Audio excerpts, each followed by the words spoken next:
करेंगे। तो इस सेशन को हम वाकोवाक्यम नाम से बोल रहे हैं। The term comes from the Vedas. तो यहाँ क्या होता था कि जब यज्ञ चलता था, they were going on for days, sometime weeks, sometime months. लेकिन in the intervals, बीच में, there would be a शास्त्रार्थ going on.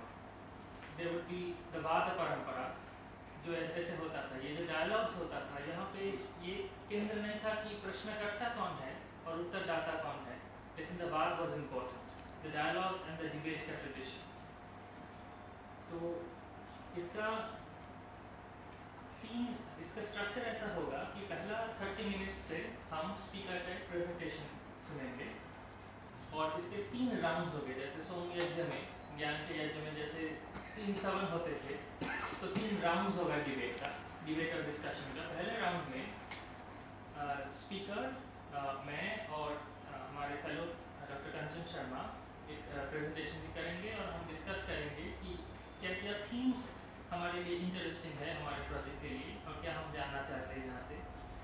दूसरे राउंड में हमारे सभी फेलोज और पार्टिसिपेंट्स के क्वेश्चंस, लार्ज क्वेश्चंस लिया जाएगा और स्ट्रक्चर फॉर्मेट में हम डिस्कशन करेंगे।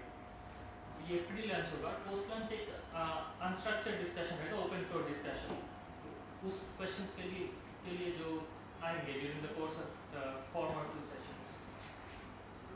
तो इसका जो थीम है, तो यहाँ पे Dharmpal, the noted Gandhian thinker, he does not need a lengthy introduction in our context and especially in our time. उनका काम was a breakthrough in the discourse on Indian education by highlighting colonial surveys during the early 19th century. And these surveys attest to a comprehensive network of pathshalas and gurukuls that flourished in India prior to the advent of the British. His seminal work, The Beautiful Tree, जिसके ऊपर हम प्रभाल जी से और भी सुनेंगे, is considered to be a watershed in the historiography of Indian indigenous education for a number of reasons. पहला, it punctured the entrenched opinions of those who denied the destructive effects of colonial education policies. And second, it highlighted various aspects of Indian education and shattered the myth that education was brought to India by the British. Scholars up until that point had mostly limited themselves to discussing literacy figures when we were talking about education. Our guest speaker today, Professor Probal Chowdhury from Sister Nivedita University, Kolkata, will shed light on Dharampal's findings. Before I move on to give an parichay of our speaker, there are 2 aspects that we hope we will follow up.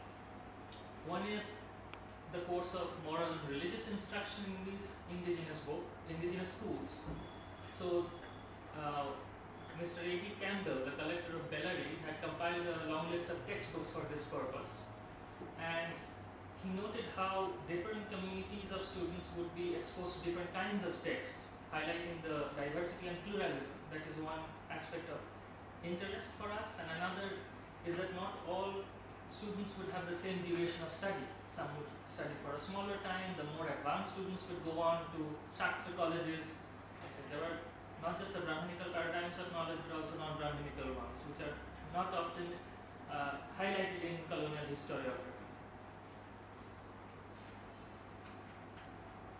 Our speaker today, he has taught English and Cultural Studies at Amrita Vishwa Vidyapitham in Coimbatore, and he has served as a fellow with the Center for Policy Studies in Chennai, and he has been selected as a Rajiv Circle Scholar in History, which is a grant awarded by the US-based Mathwani Jadeja Family Foundation. His work on the changing profile of community participation in school education in Madras Presidency is probably the first research work which provides us with substantial evidence to indicate that there was a major deprivation created within the educational domain of the so-called backward communities in India. This was consanguineous with the establishment and growth of English education under British rule. Dedicated himself to the preservation of these knowledge and these texts, and also to cultural activities in Kolkata. There is also talks underway to establish a Center for Gandhi and New India Studies at Sister Nivedita University, and Professor Probal Chowdhury is slated to be its director. His publications have included writing on decolonial studies and Indian culture and on Vivekananda. That said, I yield to Professor Chowdhury. It's a seat of power. But the weather is a bit harsh, but the people are very nice here, and the hospitality, everything has been very warm. So I'm very happy that we are doing this in a discursive tradition where we can talk, exchange views, and not just listen to one, I'm not going to thrust my points. I'll share what I have learned, what I have seen, and some data points with you briefly, so that we can take it forward in some manner later. So I'll start with a short introduction and then we will go to the PPT later. So you see, conquest subordinates the soul of a people.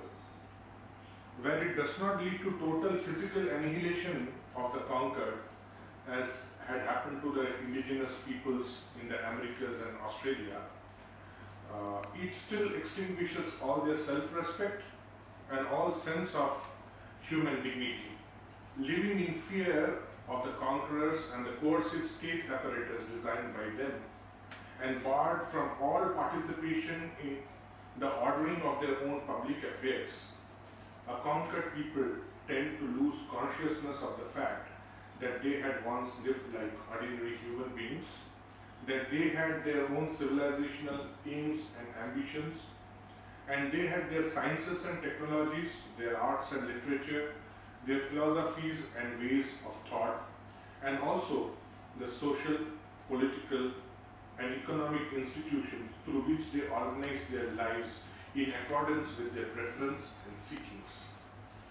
That like all conquests, the European conquest of India too will have such debilitating effect upon the Indians was clearly understood, even at the early stages of British conquest, by the more perceptive of men who came to rule over India. Not all British administrators were that evil. There were many of them who loved and cared for India but could not do much. Thomas Munro, he was a Scottish. He was governor of Madras Presidency between 1820 and 1827. He died in India, quite young.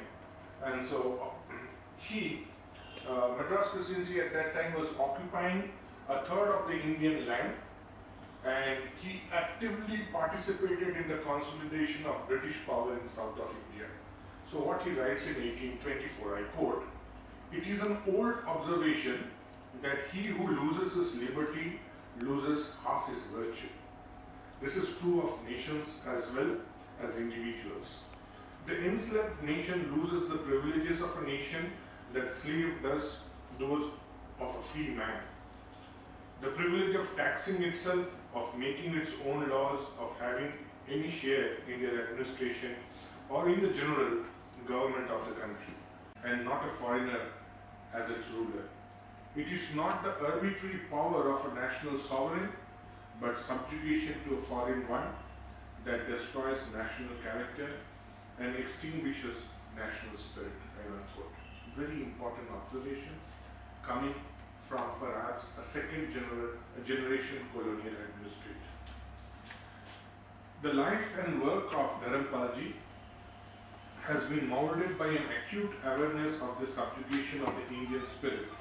He, it seems, was blessed with a deep insight into the state of mind of an enslaved people at an early stage. And all his life, he has been endeavoring to come to the grips with and give appropriate expression to this insight. In his work, he has described the ways in which the subjugation of the spirit manifests itself in various spheres of public life in India. He has sketched the historical processes through which this subjugation was brought about.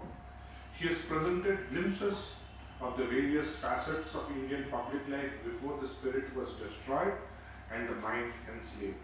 And he has meditated on the ways out of the state of civilizational stupor so that the Indian spirit and the Indian mind may be set free again and the Indian people may regain the virtue of human being. Decadal census returns, it also became clear that a large number of communities had a very low percentage of literates and even lower percentage of those literate in English. And the latter was an absolute prerequisite for a government job or a professional career those days. The British administrators and scholars, however, attributed all this to the low status, social, economic as well as educational, which these communities allegedly seem to have had in traditional Indian society for millennia. However, some of our leaders at the helm of the national movement, social leaders, political leaders, both, clearly expressed a differing view. There's a very interesting rhetoric by Swami Vivekananda after he had become famous. He said, when one of our children, one of the child is sent to the school, the first thing he learns is that his father is a lunatic, okay? His grandfather is mad, his teachers are hypocrites, and all his sacred books are bunch of lies.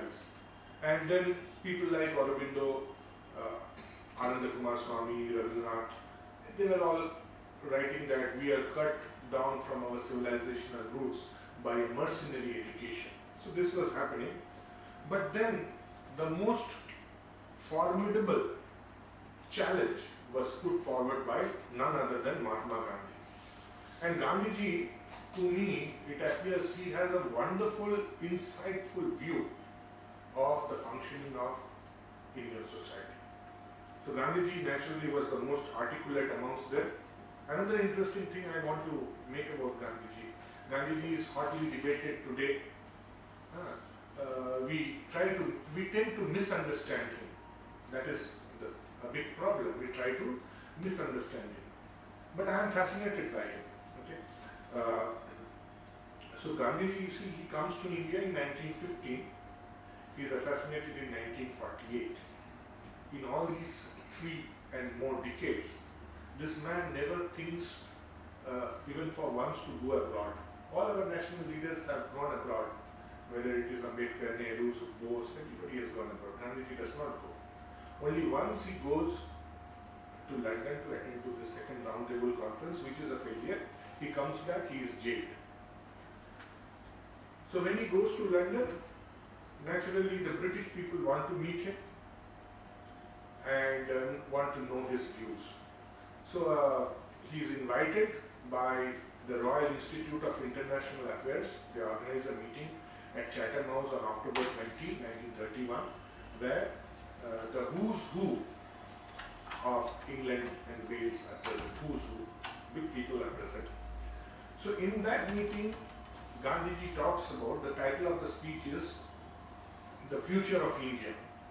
Okay, the future of India, and it's the collected works is very much there, given the reference. And in that, Gandhiji speaks at length on Indian education. Basically saying, if the Congress governments come to power, हम कैसे आगे बढ़ेंगे, हम क्या करेंगे, हमारा कार्यक्रम कर्मसूची programme क्या होगा, ये सब वो बोल रहे थे. So Gandhiji asserted that literacy levels that prevailed in India 50 or 100 years ago were better than that was prevailing then under the British system of education. He drew his audience's attention to the widespread indigenous system of education which was functioning even after the onset of British rule in the early decades of 19th century. Referring to this indigenous system of education as the beautiful tree, Gandhiji said that the British uprooted this system and left it to wither away over time. Our state, Gandhiji claimed, would revive the old village schoolmaster and dot every village with a school for both boys and girls. So, I'll just quote a bit elaborately. I say without fear of my figures being challenged successfully, that India today is more illiterate than it was 50 or 100 years ago, and so is Burma. Because the British administrators, when they came to India, instead of taking hold of things as they were, began to root them out. They scratched the soil and began to look at the root and left the root like that, and the beautiful tree perished. The village schoolmasters were not good enough for the British administrator, so he came out with his program. Every school must have so much paraphernalia, building and so forth. Well, there were no such schools at all. Now, immediately after Gandhiji said this, in that very meeting he was challenged. The person who challenged him most vociferously was Sir Philip Hartog. And he said, Mr. Gandhi, you should either prove what you are saying or you should withdraw and apologize. So Gandhiji said, well, we have the figures and I will prove it. If I am not able to prove it, I will give this more publicity, my withdrawal of the statements, more publicity. So Gandhiji immediately referred Sir Philip Hartog. Sir Philip Hartog was, one of those British officials in India. He was Vice Chancellor of Dhaka University, founding Vice Chancellor, I guess. And he was also a member of the Indian Statutory Commission and all that. Quite powerful. Okay. And Gandhiji referred to him to two articles that were published in his paper Young Voices. Philip Hartog was not happy with that. So then Gandhiji requested Professor K.T. Shah. K.T. Shah sent a long note. Gandhiji requested material through Dr. Bidhan Chandra Roy, his personal physician, to Shyama Prasad Mukherjee. Shyama Prasad Mukherjee was at that time the Vice Chancellor of Calcutta University. Shyama Prasad Mukherjee had a report prepared by Professor Anantnath Boshu, who later prepared a curated edition of Adams' report on Bengal presidency. So Gandhiji forwarded all this to Sir Philip Hartog. Hartog was not happy. Hartog gave 3 lectures, some aspects of Indian education, past and present, at Oxford University. They were published later by Oxford University Press. Now, what this Gandhiji achieved by doing this? Gandhiji's statement challenged the very basis of the so-called civilizing mission of British rule in India. He squarely laid the blame for the prevalence of illiteracy amongst the Indian masses to the policies of the British rule. Now, you see, later Dharampalji would try to provide a rigorous and detailed substantiation to Gandhiji's claims, and he published his book in 1983. It's almost 40 years now, The Beautiful Tree, Indigenous Indian Education in the 18th century. In this book, Dharampalji has reproduced all the available original documents pertaining to a detailed survey of the indigenous system of education that was conducted in Madras Presidency during 1822-25. So Dharampalji's book also brought to light for the very first time the crucial fact that in most districts of Madras Presidency, the overwhelming majority of the students, often 70% or more, hailed from the non-Bija community. That is the non-twice born, non-Brahmanas, non-Kshatriyas, non-Vaishyas. And where the communities they belong were the Shudras and what the report termed as other castes in 1820-25, and which should correspond to communities that are included amongst the SCs and STs today. So Dharampalji also highlighted the fact that the indigenous system of education in Madras Presidency in 1825 was more widespread and vibrant than the nascent system of public education that was emerging in England towards the end of the 18th century. Next. Now, how did this come? There was a debate in the House of Commons as the Charter Act was to be renewed and passed. How should the Indian masses be brought to the light of civilization? We were not civilized. How should we be instructed, educated, and given Renaissance, rebirth, or So this debate was going on, and following this, the authorities in London asked the provincial governments in India. There were 3 provinces: Bengal, Madras, and Bombay. each of these provinces controlled more or less 1/3 of the Indian subcontinent, undivided India. And surveys were done, it's the whole of present-day West Bengal, the Bangladesh region, parts of Assam, Tripura, large or almost whole of Bihar, Jharkhand, upper parts of Orissa, Chhattisgarh. It's a huge area. So he selected 5 districts: Birbhum, Bardwan, South Bihar, Tirur, and parts of Murshidabad. Adam also personally carried out a detailed statistical survey of the area under the police station of Nato, Thana of Nato in Rajshahi district. The survey in Madras Presidency, which was perhaps the most detailed one, was conducted between 1820 to 25, and here we will be concerned. I will present some data points from the Madras Presidency survey. So, on 25th July 1822, the Madras government ordered the collectors in various districts to supply them with information on the status of indigenous education system in their districts. The information sought included the total population, number of schools and colleges in English district. The collectors were also asked to tabulate in 9 columns the numbers of Brahmin scholars, Kshatriya, Vaishya, Shudra, scholars of all other castes. This is under the Hindu community. Then the grand total Hindu scholars, the number of Muslim scholars and total Hindu Muslim scholars, and plot them against the total population. Now, as we have seen that there is no clear indication of what this all other castes would have meant.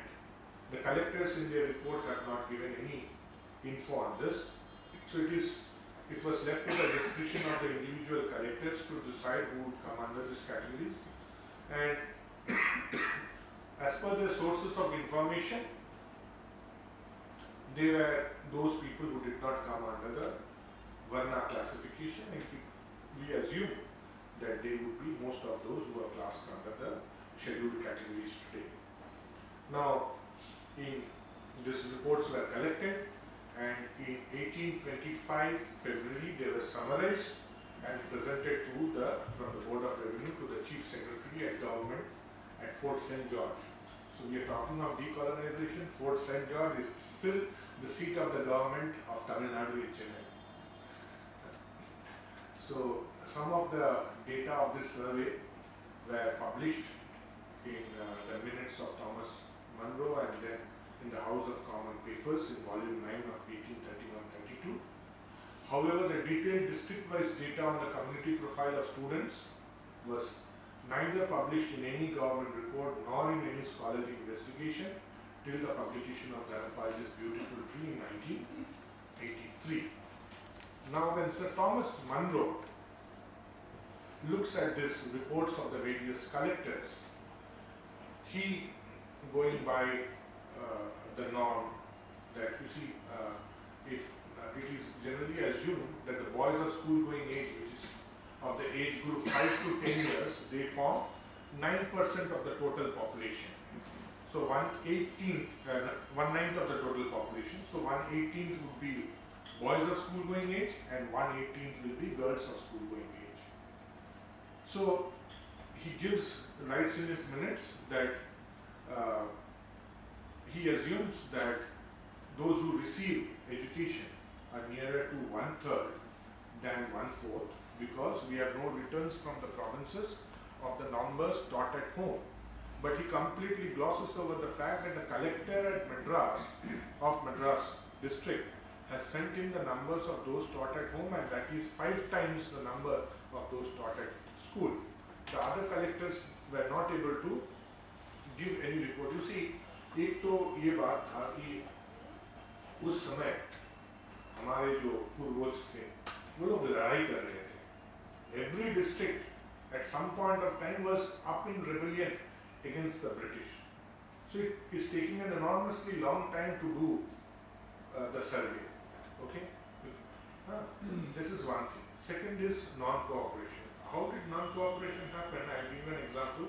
Again, quoting from Dharapalji. early 1800s में the British introduced the concept of house tax on houses and shops. तो ये लगाया north India में as test cases Jamshedpur, Patna, Banaras. तो बनारस के लोगों ने क्या किया, जिस दिन सर्वे होने वाला था वो लोग सब घर छोड़ के चले गए। खाली लोग नहीं, शॉपकीपर्स भी सब ताला लगा के घर छोड़ के चले गए। और ब्रिटिश एडमिनिस्ट्रेटर्स आया, वो लोग सर्वे नहीं कर पाए। ये लोग कहाँ गए? ये लोग चले गए गंगा किनारे। They were on the वो गंगा के किनारे गए, सब अपने आप को कम्युनिटी वाइज अरेंज कर लिए, लंगर लगाया, खाना खाने शुरू कर दिया, तंबू लगाया, वहाँ बैठ गए। 1-2 दिन का बात नहीं, महीनों तक बैठ गए वहाँ पे। ब्रिटिश लोग अपने सोल्जर्स को लाए, पूरा घेर दिए, गन्स वगैरह लाए, डराए, कोई उठा नहीं रहा। तो British did not know how to deal with this non violent struggle. And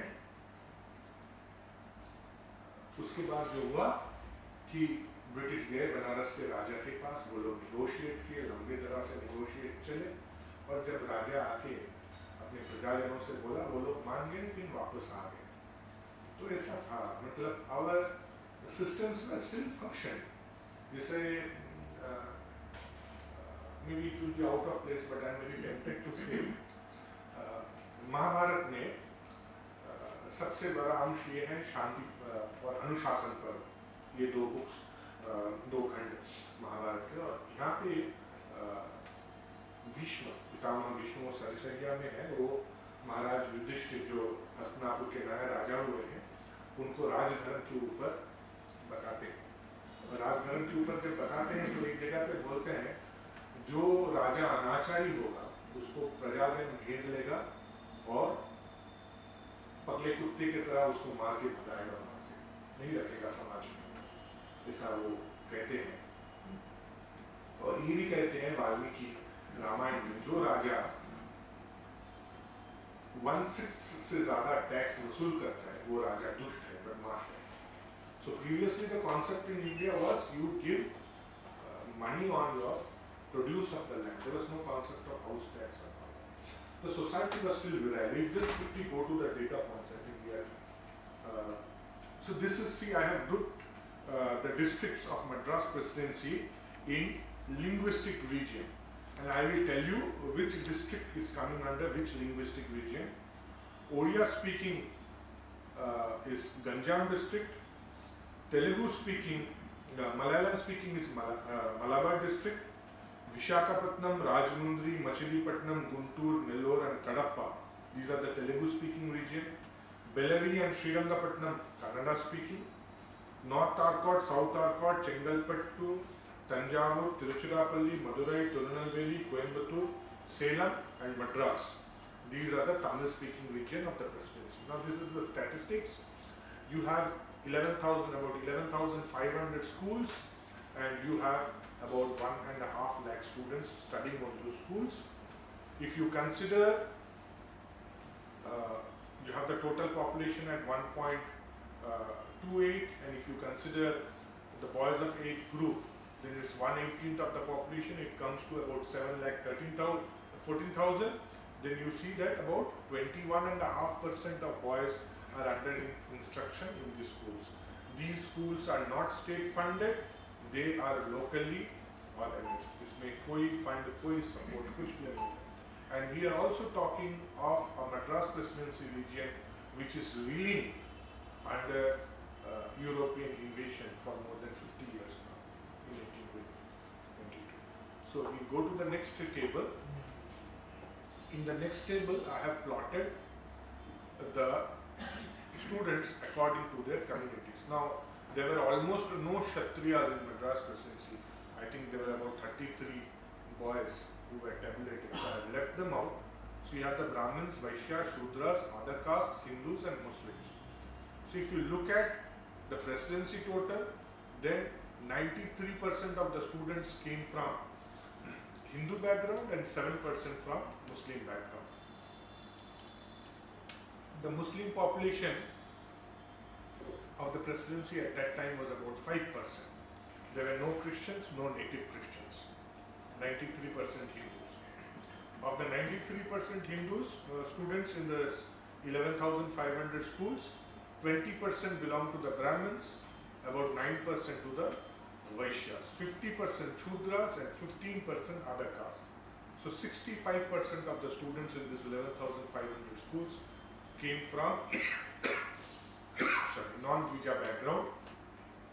But more interesting is the Tamil speaking region, where almost more than 75% of the students come from non-Dvija background.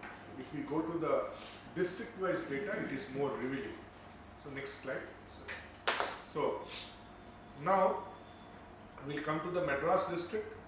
This LGK Murray, we should be grateful to him. He gives a detailed information on the number of boys who are instructed at home, and if we go to the next table, we'll see that the number of boys studying in schools is 5 times the number of boys studying in the number of boys studying at home is 5 times the number of boys studying in the schools, and the data is here. The percentage of total data is also provided. Now, next slide. So now Monroe says that he is inclined that it is to be 1/3 than 1/4 of the whole, because we have no returns from the provinces of the members. So, but if we look at the picture from Madras district, so nearly 2/3 or around 65% of the boys of school going age should be under instruction either in the schools or at home, instead of the 1/3 that Monroe is suggesting. We'll just highlight quickly a few data points. So various collectors have given us statistics of how long the boys studied in the schools, and you see it's on an average of 5 to 10 years. Several districts are being tabulated here. Next slide. Then there are these institutions of higher learning.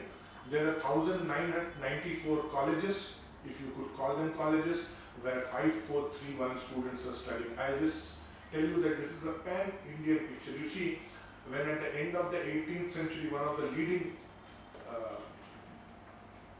first generation Indologists, Sir William Jones, we are all aware of him, he goes to Nadia, basically Navadvip. He says, I have come to visit this university at Nadia, where there are 1,500 scholars and 5,000 pupils studying. So if we consider like professor to be a very senior scholar, then 5 people are studying at his home gratuitously, and they have come from all over India. There are no examinations. Quick learners will study for 3-4 years, and once the professor and the teacher feels that they are okay, he will move out. And slow learners like me may study for 8-12 years. That was the case. And that's the same thing you see in Madras Presidency also. You have one scholar under whom about 5 people are studying. Okay. So, who is studying what? This is a community-wise data. Brahmins are studying theology and law. That's their domain. Astronomy, interestingly, is the domain of the Shudras and the other castes. So is medicine. These are very interesting things of what they are learning under private tutors. Okay. Next. Now a quick thing on to popular education in England and Wales. I quote from Encyclopedia Britannica, 1855 edition, volume 8, is the entry on popular education. Popular education in England is almost entirely the creation of the present century.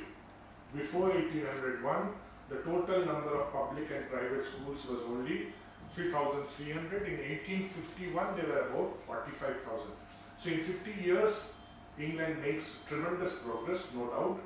England also has this history of higher education for a very long time. Universities at Oxford, Cambridge, Edinburgh, London. But all this higher education was limited to a very select elite. I'll show it to you. Next slide.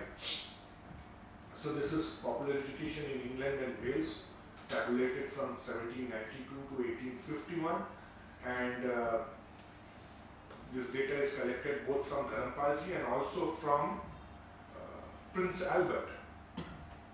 You can't accuse Prince Albert of quoting wrong data. Queen is the consort of Queen Victoria. Okay, and also from Census of Great Britain, 1851. Next slide. We'll skip this.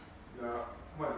I'll just draw your attention to what Prince Albert is saying. Very important. At the same time, an analysis of the scholars with reference to the length of time allowed for the school tuition shows that 42% of those getting enrolled in the school stays for less than 1 year, 22% during 1 year, 15% during 2 years, 9% during 3 years, 5% during 4 years, and 4% during 5 years. If we take 5 years to be the time for a person to get literate, then the literacy rate in England and Wales at Prince Albert's time is only 5%. The second thing, important thing that I want to draw your attention to is the enormous class bias that existed in the British society. So you see, the British society, if you go by this data from Probal in 1833 or 1851 census, they will see that about 15% of the total population were grouped under upper and middle classes. 85% of the total population was classed as laboring classes. So even in 1851, you will see that boys of 3 to 12 years or from middle and upper classes were all in schools, but less than 50% of the laboring class children were in the schools. And this 50% who were in the schools were not in regular schools. These boys were working in the factories, sweeping chimneys. So they were taken to the church on Sundays, they attended the Sunday schools, and they were given religious and moral education. Don't do this, don't do that. So now this will tell us that popular education in Madras Presidency in 1825 was significantly better than what prevailed in England around 1800. Next slide.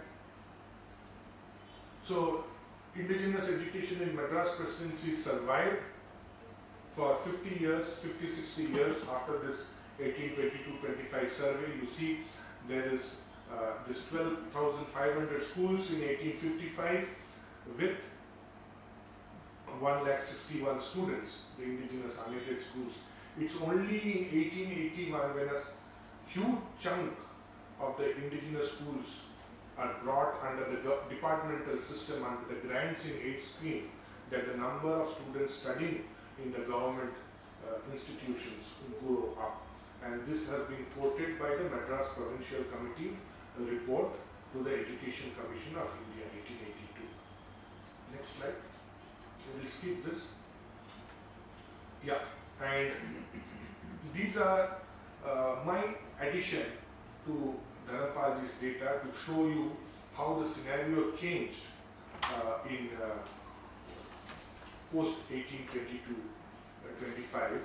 You know, subsequent to the Macaulay's minutes, the government came up with Department of Education, not Department of Education, but Department of Public Instruction. This is also very nice term. Public को कुछ आता नहीं है, उनको बोलना पड़ेगा कि तुम ये करो वो करो, ठीक है? तो this was the case, and then you see there are no SC/ST students in 1861-62. They slowly come into picture from 71-72. And next slide. So if you see this is the GER here is the gross enrollment ratio. So how many students of school-going age from that community is participating in the primary schools run by the government in Madras Presidency. So in 84-85, only 14% of the Hindu boys of school-going age are under education. The Muslims are about 18%, native Christians are about 41%. Go to the tribes in 1921, abysmally low. And this is, say, almost 80 years after the introduction of British education in India. Next slide. So, yeah, that's it.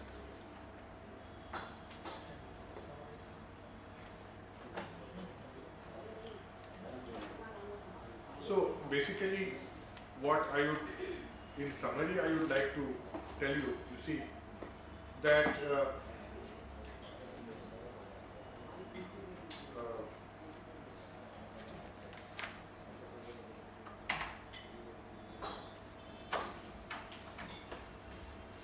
see, we have traced the changing community profile of boys studying in primary schools in Madras Presidency during the period 1825-1935. So from the annual reports of the Department of Public Instruction, we see that by the turn of the century, 1899-1900, about 27% of the boys of school-going age were studying in the primary school. This enrollment ratio is reported to have gone up to 44% by 1920-21 and further to 63% by 1934-35. However, it is also reported that in the 1920s that over 80% of the boys dropped out between classes 1 and 4. These enrollment figures do not give a clear picture of what percentage of boys received adequate education so as to be classed as literates. The census of 1941 records that male literacy in Madras Presidency was only around 22%, and this may be taken as a better indicator of the percentage of boys that were receiving adequate basic education during the early decades of the 20th century.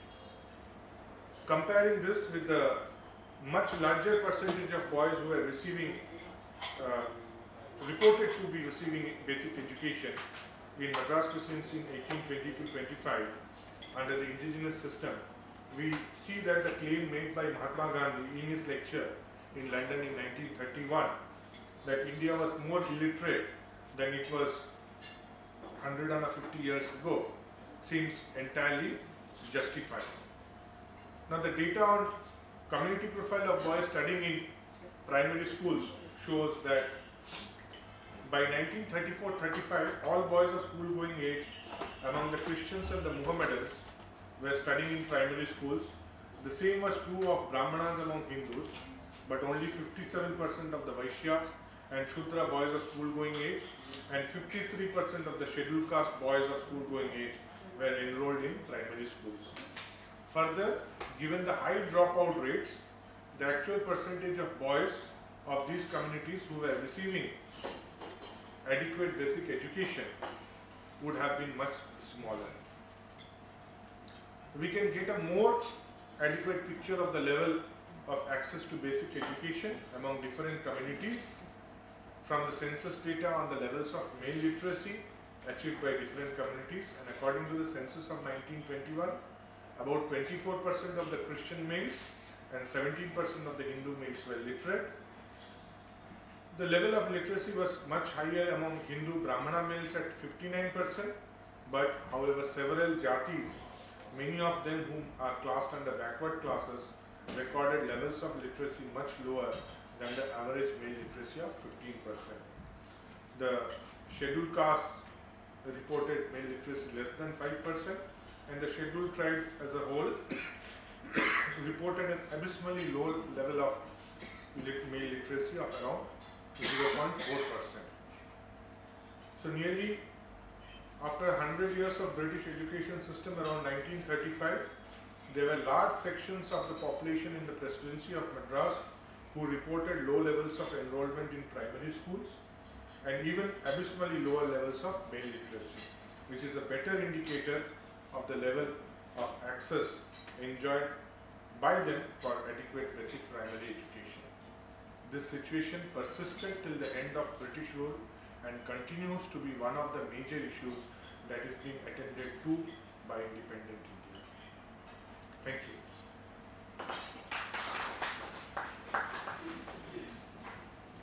Thank you, Professor Sahishnu. The literacy here is Speak it to the mic so that the literacy here refers.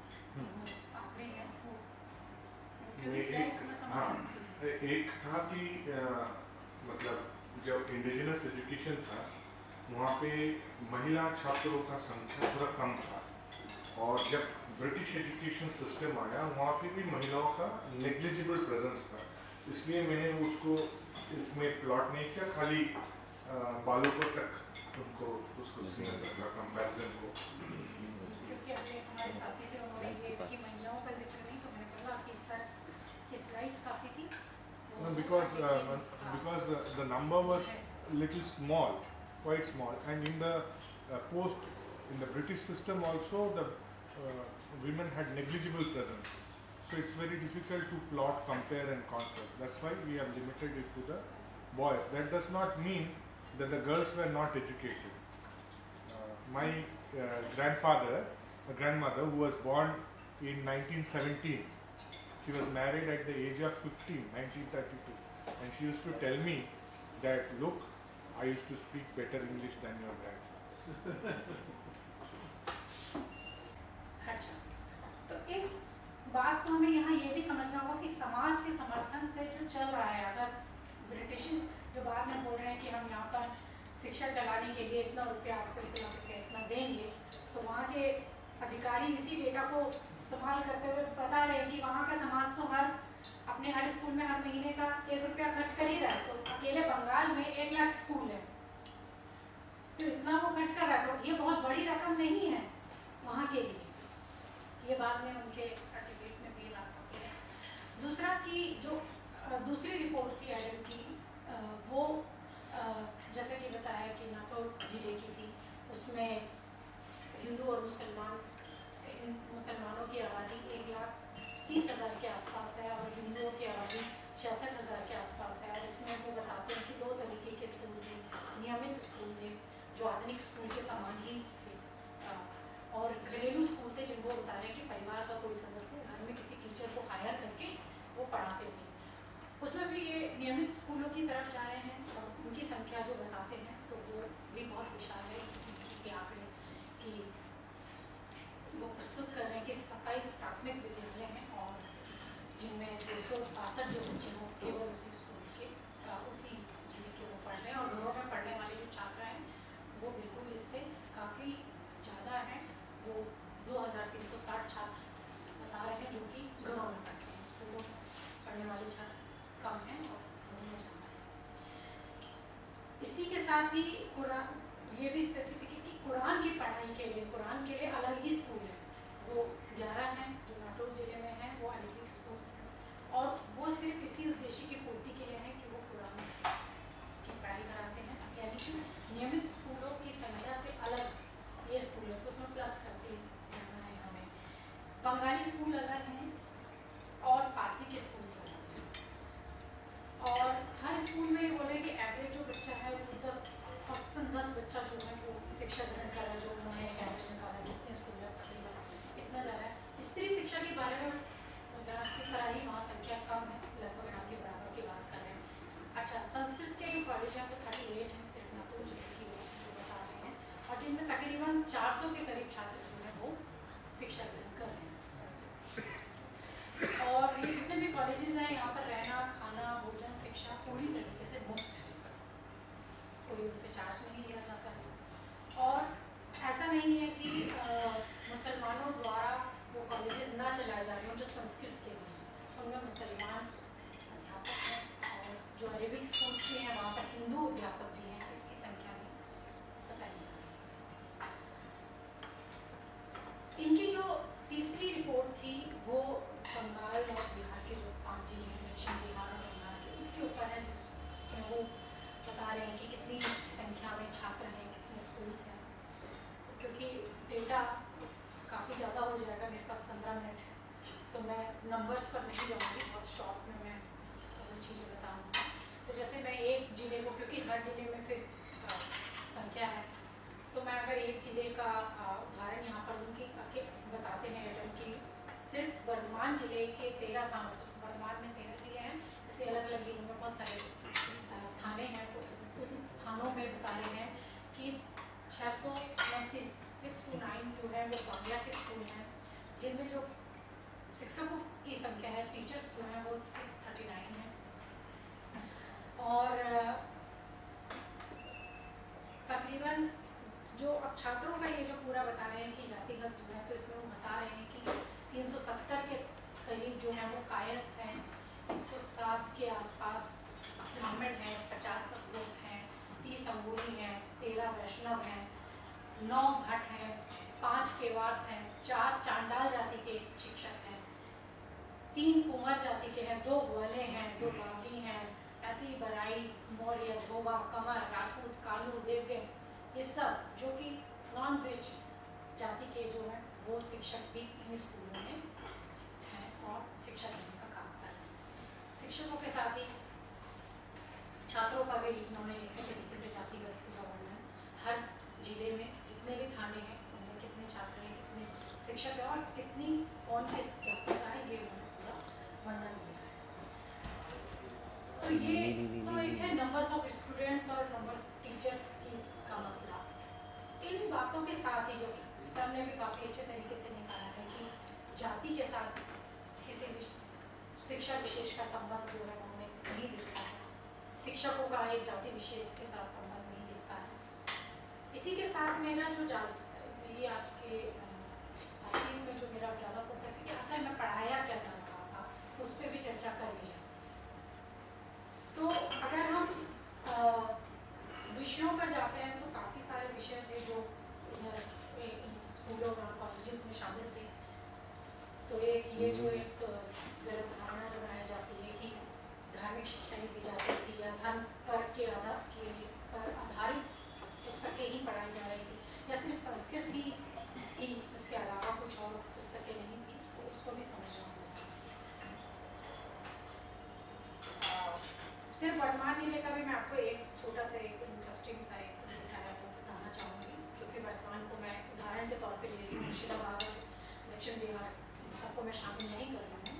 तो एक interesting ये है कि जो मैंने बताया कि संस्कृत के 638 स्कूल थे, इसके साथ 190 फारसी के स्कूल थे और 93 4 आर्मी के फॉर्मल आर्मी के और 11 अंग्रेज़ी के और के स्कूल्स थे जो वर्तमान जिले में थे।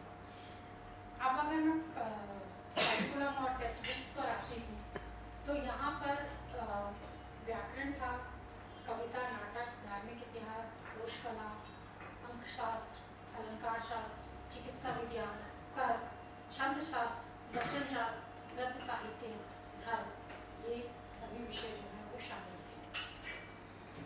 इनमें पढ़ाया क्या जा रहा था एग्जाम्पल के तौर पर देखा जाए तो अगर हम तर्क विषय है, तर्क में जो किताबें पुस्तकें शामिल होती थी उसमें न्याय था, सूत्रकृति थी, व्यक्तिवाद, तर्क संग्रह, गदाधारी, तर्क कलंकर, करी कवि और शाम को जो इनमें ये पुस्तकें शामिल करते हुए इनको पढ़ा। वेदांत की बात कर रहे हैं तो इसमें आत्मबोध, शरीरक पंचदशी ये शामिल था। इसी तरीके से चिकित्सा विज्ञान में बहुत सारी किताबें थी, श्यामराज, सुश्रुता, चर्क, माधवा, निदान, निघंट, सारांक, धर्म, भाष्य, परिचय, वक्भट्ट। अंकशास्त्र, खगोल शास्त्र और ज्योतिष शास्त्र की बात करें तो इसमें भी शिरोमणि, नीलकंठी, मुहूर्त, चिंतामणि, बृहद जातक, शीघ्र बोध, परासरिया, गर्भ लगन, सिद्ध, ये पुस्तकें थी, ये शामिल थी। अलंकार शास्त्र में काव्य दीपिका, काव्य प्रकाश, साहित्य दर्पण, दासु रूपा, कुवल, शामिल था। गद्य साहित्य में हितोपदेशा, दशकुमारचरिता, वासवादिता इत्यादि। तो कहने का मतलब ये है कि इन सभी विषयों में क्या क्या संस्कृत के थे ये भी हमारे पास है। इनके साथ ही अगर हम बात करें कि कुछ जो एडम अपनी रिपोर्ट में शामिल करते हैं कि जो साधारण स्कूल थे वो कई और किताबों को भी शामिल कर रहे हैं। उन किताबों में ये नाम बता रहे हैं एडम की साहित्य में रामचंद्र, सुंदरकांड आदि पर, सूर्य पुराण, गीत गोविंद, हितोपदेश, दान लीला, गुरु वंदना, दाताकर्ण, नीति वाक्य आदि शामिल करते थे। इसके अलावा जो व्याकरण में शब्द सुनत, अमरकोश, अष्टधातु, अष्टशाब्दिक इत्यादि किताबें साधारण स्कूलों में लगाया करते थे। गणित में शुंभकर, उग्र बलराम इसको शामिल करते थे। ज्योतिष में ज्योतिष विवरण, दिग्दर्शन आदि को सम्मिलित करते थे साधारण।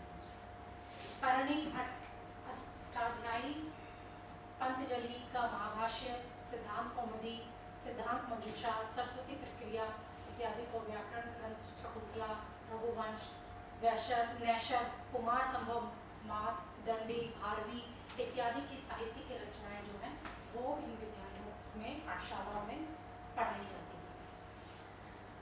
तो अब बात ये है कि ये सब था, ये बोला जा रहा है कि क्योंकि प्रिंट नहीं था तो पुस्तकें थी, लेकिन उन पुस्तकों को गुरु जो था वो खुद ही लिखता था, तो पुस्तक जो है टीचर के पास है वो उनका इस्तेमाल करते हुए उन्हें पढ़ा रही है, उसकी एक या दो प्रति उसने और एक्स्ट्रा रखी हुई है कॉपी, इस तरीके का था। लेकिन अगर हम बोले कि आधुनिक अर्थ में बांग्ला में प्राथमिक पुस्तकें कब से आई, तो वो 1849 में 1849 में मदन मोहन तरलांकर के द्वारा लिखित पुस्तकों को माना जाता है कि वो आई। उन्होंने शिशु शिक्षा भाग 1, 2, 3 लिखा और इसका प्रकाशन कलकत्ता और उसके आसपास उन्होंने कराया। तो 19वीं सदी के आरंभ में अंग्रेजी शिक्षा के प्रभाव में मातृभाषा स्कूल के छात्रों के लिए अनिवार्य कर दी गई और उसी भाषा के लिए पुस्तकों का प्रकाशन जो है वो होने लगा। इसके अलावा कई और देशज ग्रामीण स्कूल भी थे, उन्होंने भी क्योंकि प्रणाली अपना ली थी, आधुनिक शिक्षा प्रणाली, तो उन्होंने भी कुछ छपी पुस्तकों का प्रयोग आरंभ कर दिया, जो कि अभी तक किताबें थी उसके अलावा इन छपी पुस्तकों का प्रयोग शुरू कर दिया। और ये माना जाएगा कि मध्य 19वीं शताब्दी तक जो परिस्थितियाँ थी वो पूरी तरीके से पाठ्य पुस्तकों के क्षेत्र में निजी उद्यम के लिए बन चुकी थी।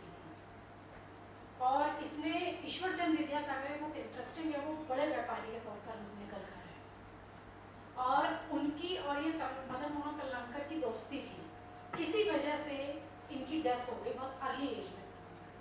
तो पूरा का पूरा ये जो प्रिंट पुस्तकों का पूरा बिजनेस था, दोस्ती की वजह से डेथ हो गई? नहीं, दोस्ती की वजह से डेथ नहीं होती, किसी रीजन की वजह से, वो रीजन मेंशन नहीं है, बट उनकी अस्मार्ट मतलब सडन डेथ हो गई।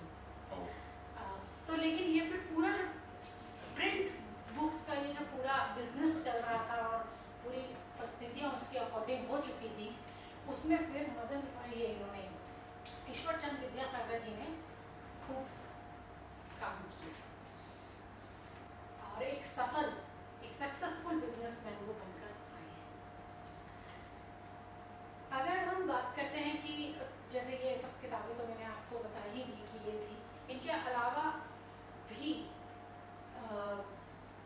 पुस्तकें हैं, जैसे कि उर्दू में प्रयोग होने वाली किताबें हैं, हिंदी में प्रयोग होने वाली किताबें हैं, वो भी हमारे पास काफ़ी है। हालांकि मैं कुछ के नाम लूँगी, अगर आप डिटेल में जानना चाहेंगे तो उर्दू में जो होने वाली हैं तरशी उल हुरूफ, इंशा उर्द, किस्साई शाहरान, उड़ी हिंदी, दीवानी जाक, दिवाली, दीवानी गालिब, तोबातू, नसूर, मुब्दिल, हिसाब इत्यादि। अब बहुत सारे नाम हैं, लेकिन कितनों के और मेरे लिए भी सब बोलना थोड़ा सा। हिंदी में भी होने वाली हैं अक्षर दीपिका, वर्णमाला, पहाड़े, बेताल पचीसी, प्रेम सागर, दिल बहलाओ, गणित क्रिया, रामायण, आख्यान मंजरी इत्यादि। ऐसी कई किताबें पुस्तकें हैं जो कि हिंदी की भाषा में इस्तेमाल हुई है, उर्दू में हुई है। इसी के साथ ये जो जैसे मैंने बताया कि एडम ने बंगाल और दक्षिण बिहार के जिलों को फोकस किया, लिटनर की भी रिपोर्ट है जिन्होंने पंजाब प्रेसिडेंसी पे काम किया और उन्होंने भी ये निष्कर्ष पे पहुंचे कि पंजाब में भी बड़े स्तर पर जो है वो देशज शिक्षा व्यवस्था जो है वो काम कर रही है। और उन्होंने 5 स्कूल्स को अपनी रिपोर्ट में मेंशन किया। गुरुमुखी स्कूल, मकतब, मदरसा और कुरान स्कूल ये कैटेगरी में उन्होंने डाला। चटशाल पाठशाला और सेकुलर स्कूल्स, मिश्रित शिक्षा संस्थाएं जिसमें फारसी, वर्नाकुलर और एंग्लो वर्नाकुलर स्कूल्स, फिर सिखों, मुसलमानों और हिंदू लड़कियों के लिए लड़कियों की स्कूल काम कर। हालांकि वो भी इस बात पे आए कि हिंदू लड़कियां मोस्टली घरों में ही पढ़ रही हैं और जो मुसलमान और सिखों की लड़कियां वो उनका रिप्रेजेंटेशन इन स्कूलों में जो लड़कियों के स्कूलों में जा रहा है और लड़कों की तुलना में जो लड़कियां हैं वो कम है औपचारिक स्कूली व्यवस्था में, ये वो कह रहे हैं। अब वो भी इस बात को कह रहे हैं अपनी रिपोर्ट में कि मेरे जितने भी आंकड़े हैं उनमें मैं जो वो बता रहे हैं कि मैं जो देख रहा हूँ यहाँ पर कोई भी ऐसा मंदिर मस्जिद धर्मशाला नहीं है जहाँ पर एक भी स्कूल ना हो। यानी कि अपने आप में ये संस्थाएं जो हैं वो शिक्षा दान करने का कार्य भी कर रही हैं।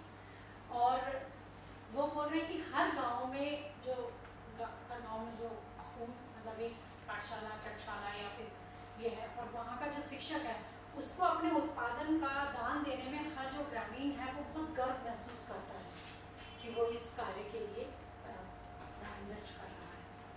तो मेनली इन्होंने 5 स्कूल्स की बात की, इसमें इन्होंने अपने नंबर्स भी बताए और ये बताया कि ब्रिटिश आधिपत्य से पहले तक कम से कम 3,30,000 स्टूडेंट छात्र और छात्राएं जो हैं इन स्कूलों में पढ़ रहे हैं। और जो पढ़ाए जाने वाले विषय हैं वो बता रहे हैं गणित, व्याकरण, ज्योतिष, तर्क, आयुर्वेद, विधि, दर्शन और संस्कृत साहित्य जो है वो इधर पढ़ाया जा रहा है। और क्षेत्रीय साहित्य की पुस्तिकाएं भी इन स्कूलों में शामिल की जाती हैं।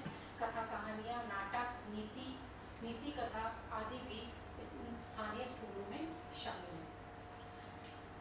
लिटनर जो बता रहे हैं कि इन स्कूलों में 3,30,000 के आसपास छात्र छात्राएं अलग अलग मजहबों पे स्कूल में पढ़ती, जो ये 5 कैटेगरी किसी एक पाँचों का एवरेज। और ये बता रहे कि जो लाहौर है, लाहौर अपने आप में अभी गढ़ है शिक्षकों की संख्या के लिहाज से भी और छात्रों की संख्या के लिहाज से भी, तो वो शिक्षा का केंद्र था।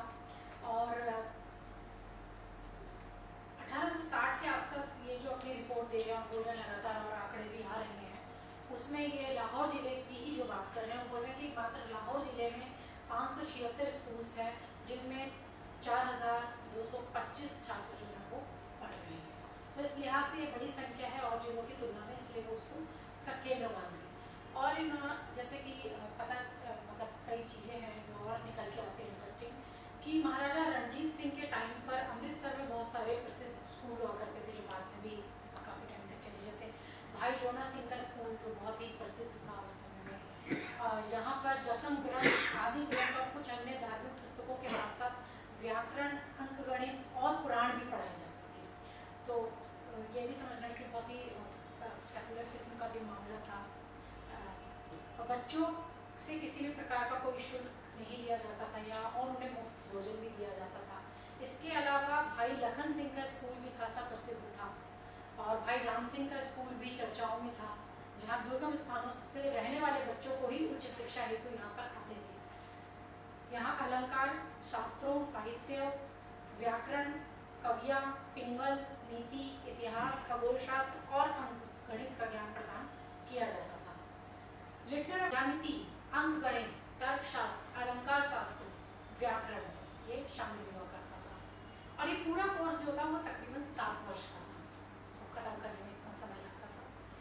इसके साथ ही छात्रों को खातिब मिलता था जो कि उन्हें कुरान पढ़ाकर सुनाता था या कुरान पढ़ाया करता था। और मुअद्दीन होता था जो छात्रों को धर्म उपासना और हर शुक्रवार की प्रार्थना के लिए बंदोबस्त किया करते, ये इनमें शामिल। 1850 तक मदरसों में अरेबिक विभाग, एंग्लो अरेबिक विभाग, अंग्रेजी विभाग और बंगाली विभाग था। इस वर्ष तक उपलब्ध आंकड़ों के अनुसार जो मुख्य विषय यहाँ पढ़ाए जाते थे, अरेबिक साहित्य, कानून, तर्कशास्त्र, इतिहास, गणित और व्याकरण।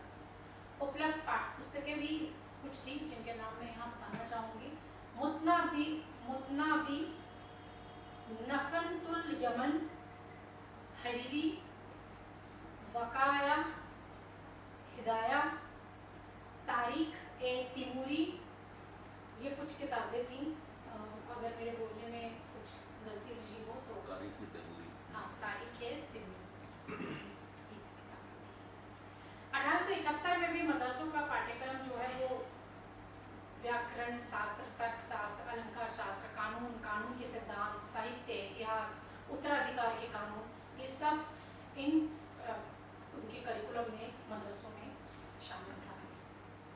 देवबंद की बड़ी बात होती है, बड़ी चर्चा होती है, तो जरा उस पर भी नज़र डाल ली जाए। सहारनपुर के पास जो देवबंद के दारुल उलूम थे, जो ये एक संस्था जो बड़ी कट्टरपंथी संस्था के तौर पर उस समय भी माना जाता था, लेकिन उसमें भी जो अनिवार्य पाठ्यक्रम पढ़ाया जाता था वो इस प्रकार का था: साहित्य, व्याकरण शास्त्र, अलंकार शास्त्र, तर्क शास्त्र, दर्शन शास्त्र, अंक गणित, ज्यामिति, मापन, अलजेब्रा, चिकित्सा विज्ञान, परंपराएं, परंपरा के सिद्धांत, उत्तराधिकार, द्वंद्ववाद, इस्लाम कानून, इस्लामिक कानून के सिद्धांत, ये सब यहाँ पर था। और 1896 में देवबंद में फारसी का विभाग भी खोला गया। तो एडम भी मदरसों के संबंध में जब लिखते हैं तो वो दो मौलवियों का बड़ा जिक्र करते हैं जो कि खासा प्रसिद्ध थे और किताब लेखन का कार्य वो किया करते थे। इसमें एक दक्षिण बिहार के साहिबगंज के मौलवी गुलाम हुसैन थे, जिन्होंने भौतिक विज्ञान, ज्यामिति, अंक गणित, खगोल विज्ञान इत्यादि से संबंधित जो अरेबिक काम था उसका संकलन कर जहाँ में बहादुर खानी लिखी थी। ये तकरीबन 720 पृष्ठों की पुस्तक थी। इन्होंने यिच के बहादुरी खानी भी तैयार किया था जिसमें खगोलीय तालिकाओं का वर्णन था। इसके अलावा मौलवी मुहियुद्दीन ने फारसी के सरही अब्दुल रसूल लिखी थी। अब्दुल रसूल ने अरबी वाक्य रचना संबंधी कार्य की टीका इसमें की गई थी। ये कुल 300 पृष्ठों की रचना थी। इसके अलावा मजमूम के तर्कशास्त्र पर आधारित मजमूम तकदीर अमानी का लेखन भी किया था। ईरानी जिलों में कृषि व्यवस्था पर तिकारी के राजा नाम की पुस्तक भी लिखी थी। एडम बताते हैं दक्षिणी बिहार में फारसी का पाठ्यक्रम बंगाल से अलग था। वे बताते हैं उत्तरी बिहार में मौलवी मोहम्मद इमाम शाह और मौलवी बहराम शाह लेखन में खासा प्रसिद्ध थे। दोनों भाई थे और इमाम शाह फारसी में सरही खुलासातुल हिसाब लिखते थे जो कि 650 पृष्ठों की रचना है। यह अंकगणित संबंधी कृति है। इसके अलावा खगोल शास्त्र, तर्कशास्त्र, धर्मशास्त्र, इस्लाम, उत्तराधिकारी सिद्धांत इत्यादि पर भी इन्होंने कुछ पुस्तकें लिखी हुई हैं। तो ये एक पूरी तस्वीर है उसकी। अब यहाँ पर एक मसला और ये भी आता है कि हम थोड़ा जिक्र करें कि औरंगजेब के काल में जैसे कि तर्क विज्ञान पर और तर्क आधारित शिक्षा पर ज़्यादा वो फोकस करते हैं। और ये इस काल में, इस पर्टिकुलर काल में, औरंगजेब के काल में ये एक सीढ़ी और ऊपर चढ़ जाता है और यहाँ पर फिरंगी महल जो है वो बहुत पॉपुलर हो जाता है। फिरंगी महल उस टाइम शिक्षा का एक केंद्र या बोल सकते हैं एक पॉपुलर संस्था के तौर पर निकलता है, जिसमें मुल्ला निजामुद्दीन ने 10 निजामी पाठ्यक्रम बनाया और ये 10 निजामी पाठ्यक्रम बहुत ही फेमस बहुत, जिसमें इन्होंने रैशनल साइंस पे बल दिया, तर्क विज्ञान पर बहुत बल दिया। और 18वीं सदी तक के आरंभ तक फिरंगी महल जो है वो भारत का सबसे बड़ा शिक्षा का केंद्र बन गया। इसके बनने के कई कारण थे, वो भी उन पे मैं जिक्र करूँगी। लखनऊ ही नहीं, इसके बाहर के भी छात्र यहाँ पर आते थे पढ़ने के, लेकिन संडे स्कूल्स खोला गया कि उनको एटलीस्ट धर्म की शिक्षा दी जाए। वहाँ पर गणित और विज्ञान बहुत लेट आया है, वहाँ उसके करिकुलम में वो शामिल नहीं था। और विषय को छोड़ ही दीजिए कि साहित्य पे, सौंदर्य शास्त्र पे या अलंकार शास्त्र पे हम जिक्र करेंगे। तो ये पूरी चर्चा सर ने बहुत अच्छे से एक्सप्लेन कर दी है। समय भी खत्म हो रहा है, हम लोग अगले सेशन में फिर नेक्स्ट लंच के बाद बात करेंगे। शुक्रिया। Thank you. तो जो translate the Sanskrit text into Persian too, so they have incorporated in madrasa education system. And one thing I would like to add, ये जो कंचन ने कहा कि फिरंगी महल मदरसा, तो सर यहाँ पे अवध रीजन में जो मदरसे डेवलप हुए उसका course curriculum worldwide accept किया गया। अभी भी साउथ अफ्रीका और मक्का के मदरसों में वो पढ़ाया गया। फिरंगी महल का करिकुलम था जो अवध में डेवलप। अच्छा। Presidency 3 June 1814. I'm quoting from them. We refer with particular satisfaction upon this occasion to that distinguished feature of internal polity which prevails in some parts of India, and by which the instruction of the people is provided for by a certain charge upon the produce of the soil, and the other endowments in favor of the village teachers, who are thereby rendered public servants of the community. तो मान लीजिए कि हमारा ये गांव अम्बेडकर नगर, मान लीजिए एक गांव है, यहाँ से 100 रुपया टैक्स वसूल होता है साल में. 100 रुपया से जहाँ पे भी इंपीरियल ट्रेजरी हो, even during the time of Aurangzeb the so called artist ruler, 15 रुपया इंपीरियल ट्रेजरी में जाता था. बाकी 85 rupees was spent at intermediary level, and the village had, the village panchayat or the gram sabha had its jurisdiction to reallocate 35 to 55% of the local revenue to itself and decide how it should spend it. So the local revenue was reallocated to the village schoolmaster, the village headman. Those, they were rendered public servants of the village. It was used for irrigation, it was used for pharmacology, it was used for religious festivals, religious structures, maintenance of roads and amenities in the village. मान लीजिए एक नया कुआं खोदने का जरूरी हुआ तो वो कर सकते थे. बाकी गया ऊपर के maybe डिस्ट्रिक्ट से गया सुबह से सरकार ऐसे रीअलोकेट होता था, पर भारी मतलब at least 1/3 to 1/2 was reallocated at the local level. So this is one distinguishing thing. Another thing, again 1813, we see House of Commons.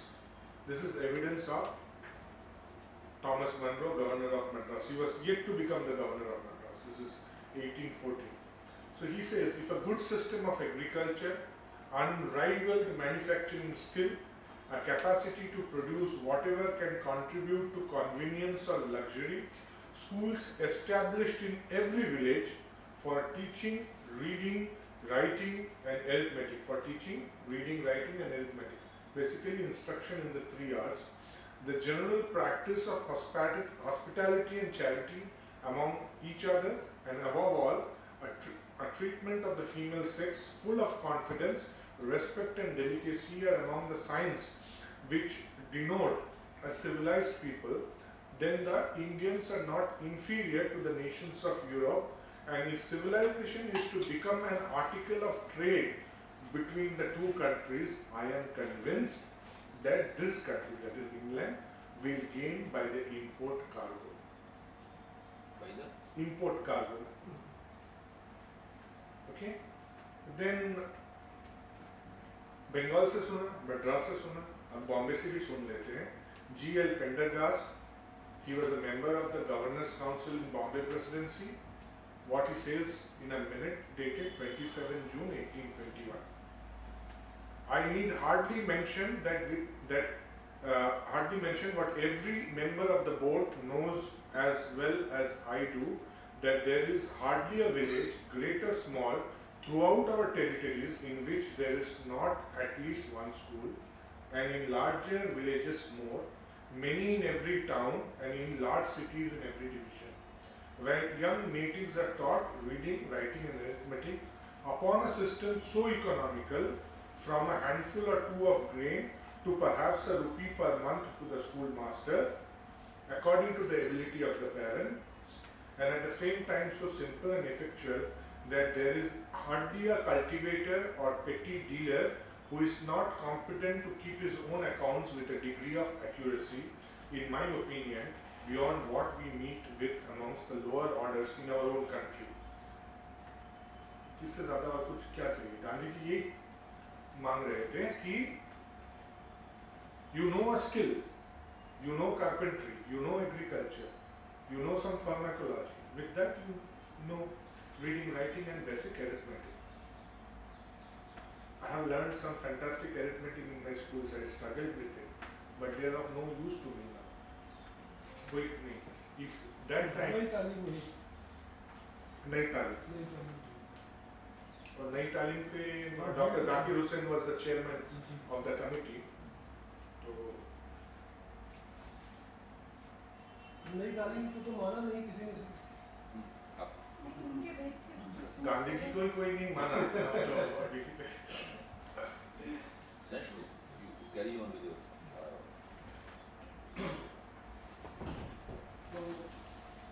Aspects of indigenous education, the texts that were taught, primarily four things jumped out to me.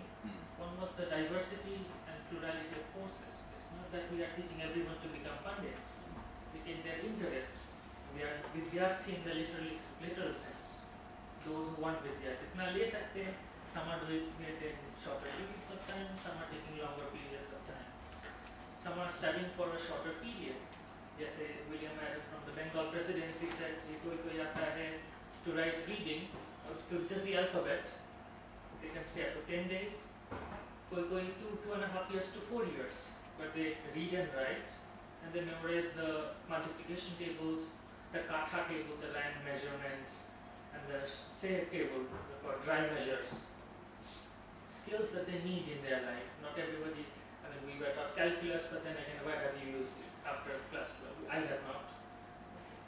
So, this indigenous system, one of its interesting aspects that I see, also it included writing business letters, petitioning grants and visas, that it was attuned to the region, the polity, and the culture of the land. It focused on what we needed instead of having a standardized course. just like our food habits, region specific, geoclimate specific. Beyond that, there's also the question of the implications of Dharampal's heritage. Yes, we were discussing the previous day that many authors have praised Dharampal, that he has been a watershed moment in our historiography. But have we really taken his ideas forward? What have we done really? It's been 20 or 30 years that we have started publishing retranslations. Also, it is also sanguine to ask that what is the significance of Dharampal's ideas. Now that we have this awareness, now that we know what was there, what lessons can we draw, especially vis-a-vis the National Education Policy 2020? Beyond that, and these are some of the issues that we will be discussing today, is that what purpose does mass education serve? On village Nivedita, there was a lot of population going to school. But to what purpose? In some ways, जैसे in the National Education Policy एक term use किया गया education का, that it is a great leveler, it equalizes. It has also been said it can become a vehicle of social liberation. So यहाँ पे it takes on a social role, it has an utility. With this education, it's not just we will earn a living, we will go through our lives, but also transform society. And that quite does not come out in the indigenous education system. In the Humboldtian model, the ideal is to become world citizens, cultural exchange, peace and justice. And arguably in the capitalist age, in the globalized capitalized age, we can say education has been commoditized and all our university systems are just preparing students for the job market. There is also the question of science and technology, which we will discuss, which Dharampal points out in his book, Indian Science and Technology in the 18th Century, that what counts as science and technology. In discussing our astronomical data, he quotes a certain Professor John Playfair of the Edinburgh University, and when who computed the accuracy of the results of Indian astronomical observations to the period of 3000 years before Christ, and when he found that they were accurate, he had only two possibilities. Either he could say these Indians just observed it 3000 years ago and they just remembered it and passed it on. parrot जैसे वेद पाठ करते जैसे memorized and passed it on, but they can't have calculated it. He found it hard to believe that 18th century Indian astronomers were using complex mathematics to arrive at that kind of data. So that also raises the question of knowledge. It's not simply observational, merely observing, but also utilizing it to some end. For instance, the prediction of eclipses, and there too we run into a problem where he speaks of British officials in Varanasi. They had the knowledge, they could predict when the eclipses were going to occur, but when it was asked, how are you calculating, who is calculating, we find that in this society there are only a few pundits who can make that calculation. It's not that everyone can do that, it's not that the method is given to everyone, but there are few scholars and उनके जो सिद्धांत आते हैं, that is circulated. As far as I remember in Bengal, ये धर्मशास्त्र के भी ऐसे होते हैं. Not everyone is a पारदर्शी मीमांसा. They cannot arrive at the siddhantas on their own. So siddhantas are published on their own, and for the masses, those are remembered. ये करना है. Only in term when there is a conflict, धर्म संकट जब हो, then we go to a bigger pandit and ask, इसका solution क्या होगा? So when it comes to mass education, that standardization also is another question, and also how when Dharampal talks about the Indian ethos and its recovery, the Indian civilization, he talks about Bharatiya Manas, Chitta and Kal. He talks about the role of Sanskrit, its scope, but also its limitation to push for Sanskrit as a national language or an official language. But Dharampal is not too keen on this idea. He feels that anthropology, as the colonial administrators pursued it, saw this civilization only as a dead civilization, picking at its parts, its fragments. That he sees is a core preoccupation of Indology. He admits that there are probably crores of manuscripts out there, but he says, what good can it come out to if you all start becoming fluent in Sanskrit and becoming great scholars so we can understand each of these manuscripts? He says, a rough and ready, that's what the translation uses, a rough and ready understanding of the Indian ethos is enough. We don't need to become Sanskrit scholars, our regional languages are enough.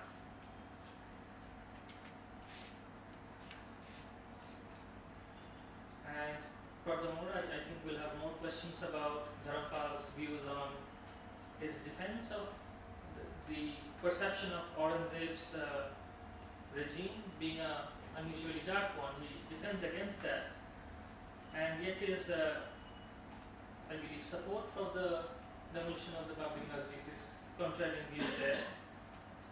So, shall we start one by one? Yeah, yes. Okay, I just thought there are 2 or 3 anecdotes that I would like to share. Not very academic. एक बहुत ही नामी आचार्य थे शास्त्र के. So when he was writing his commentary on Nivedita, he comments Dvedve Shatecha Yojanena Nimishena Karmamana. So he says, O son, you travel 2202 yojanas in half a nimisha. Nimisha is a unit of time, 1/67th of a second. It is still used in some manner in Kerala. Malayalis say Oru Nimisham. When I'll be there, just there. Like we English say one moment. So if we calculate it backwards, then 2202 yojanas in half a nimisha gives us astoundingly a figure which is astoundingly close to the modern scientifically known speed of velocity of light.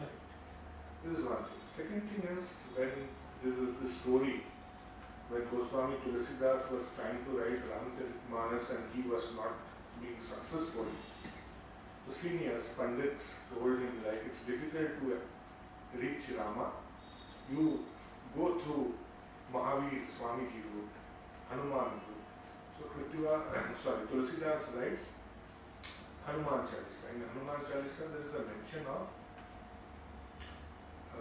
Yuk Sahastra Yojan Sar Bhanu Lilatai Madhurafal Jano. So if you take Yojan, the value of Yojan to be what is mentioned in Arthashastra and other places, and then again it is very close to the modern scientifically known distance between the Earth and the Sun. So how were Indians able to achieve this? Then you have these Jantar Mantras. There is only 2 Jantar Mantras that we know today are surviving in good condition. One in Delhi, which is more famous for Inqilab, and the other in Jaipur, which is a little bigger one. But there were, if you read Dhanapal's book on science and technology, you will see there were these Jantar Mantras, sundials, across the length of and breadth of India. There were non-rusting iron pillars in many places. India mastered over wood, steel and all that. So there are these examples. Now, Dhanapal's corpus, I think as a single scholar, single man, he has done more than enough work. But this corpus opens to us a lot of possibilities to do further work. And there is this, when Dhanapalji comes back from London, he brings with him a trunk full of papers, which are copies of archival records from the British. In those days you couldn't make so many photostat copies, so some of these you just write it down in his hands. These are all well preserved in Chennai. So maybe when this gets known, there is discussion and debate and counter work, then people will go access this and more work will come up. So as we go into the discussion, I just want to, Dhanapalji, he was born very close to this place where he is living, but he had his childhood formative years in Lahore. And he writes that in 1929, when he was about 7 years old, he first had darshan of Mahatma Gandhi. He has his first saw Mahatma Gandhi during the Lahore Congress. And he calls himself child of the Gandhian era. He studied in the Dayanand Anglo-Vedic School in Lahore. And there is a memory from his childhood that Dhanapalji is fond of recalling.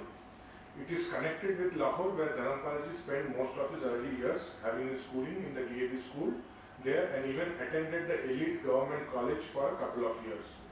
In this city, now a part of the Pakistani Punjab, there was a statue of one of the more acclaimed British governors of Punjab, Sir Henry Lawrence. The statue shows Sir Lawrence holding a pen in one hand and a sword in the other, challenging the Punjabis to choose the one they wanted to be governed by. Dhanapal remembers that the prominent inhabitants of the city used to be very worked up about this statue. They felt insulted by it, but the cause of their irritation was not in the idea of being governed by an alien officer. It was the suggestion of the use of force that seemed to be eating into them. They did not understand why they, who were so docile and so obviously willing to obey the word, were being threatened by the sword. So, जब India's constitution was being written, संविधान सभा काम कर रहे थे, लोग जाके गांधी जी को बोल रहे थे क्या बापू संविधान में स्वराज नहीं है, ग्राम नहीं है, पंचायत नहीं है. तो गांधी जी बोलते थे ठीक है हम देखेंगे उसको, अभी ये समय नहीं है, but unfortunately he did not get the time. So Dhanapal ji has published some selections of the Constituent Assembly debates. All the Constituent Assembly debates are now available on the Rajya Sabha website. We can have a look at it. So during the third reading of the draft constitution, members were worked up. They were not happy. So I would just, I am not quoting verbatim, but from memory, there is this independent member from Mysore, S. Hanumanthayya. He tells Dr. Ambedkar, sir, we are here to You are making us hear the cacophony on the English band. We were here to hear the sweet music of a sitar. So I think that summarizes where we have gone wrong, perhaps. That's again an undebatable thing. I think in this session we can start taking questions for discussion points. इस पूरी परियोजना में रहता है, इसीलिए मैंने बीच में interview करते हुए आपसे पूछा था कि जो जिस सुंदर वृक्ष को, जिस रमणीय वृक्ष की जड़ें खोद करके अंग्रेज देख रहे थे और उसको खुला छोड़ गए थे, इसीलिए वो रमणीय वृक्ष सूख गया। बाद में 37 में गांधी जो उस रमणीय वृक्ष की स्थापना का प्रयास कर रहे थे नई तालीम के तहत, और जाकिर हुसैन साहब भी जो है उसकी कमेटी के चेयरपर्सन बनाए गए थे। लेकिन गांधी के जो इर्द गिर्द लोग थे और गांधी का जो एक तरह से द्वंद्व था भारतीय समाज से, कि जिस भारतीय समाज को समझने और समझाने की कोशिश कर रहे थे, उसको समझने के लिए भारतीय समाज तैयार नहीं था। जो हॉस्टिलिटी है, उनकी परियोजना के प्रति जो हॉस्टिलिटी है, वो उस समय भी थी कि कृपलानी कहते हैं कि ये वृद्ध व्यक्ति जो है, ये बूढ़ा आदमी आके कोई बात कह जाता है और हम लोग अपना माथा नोचते रहते हैं, हम लोग सड़क में परेशान रहते हैं।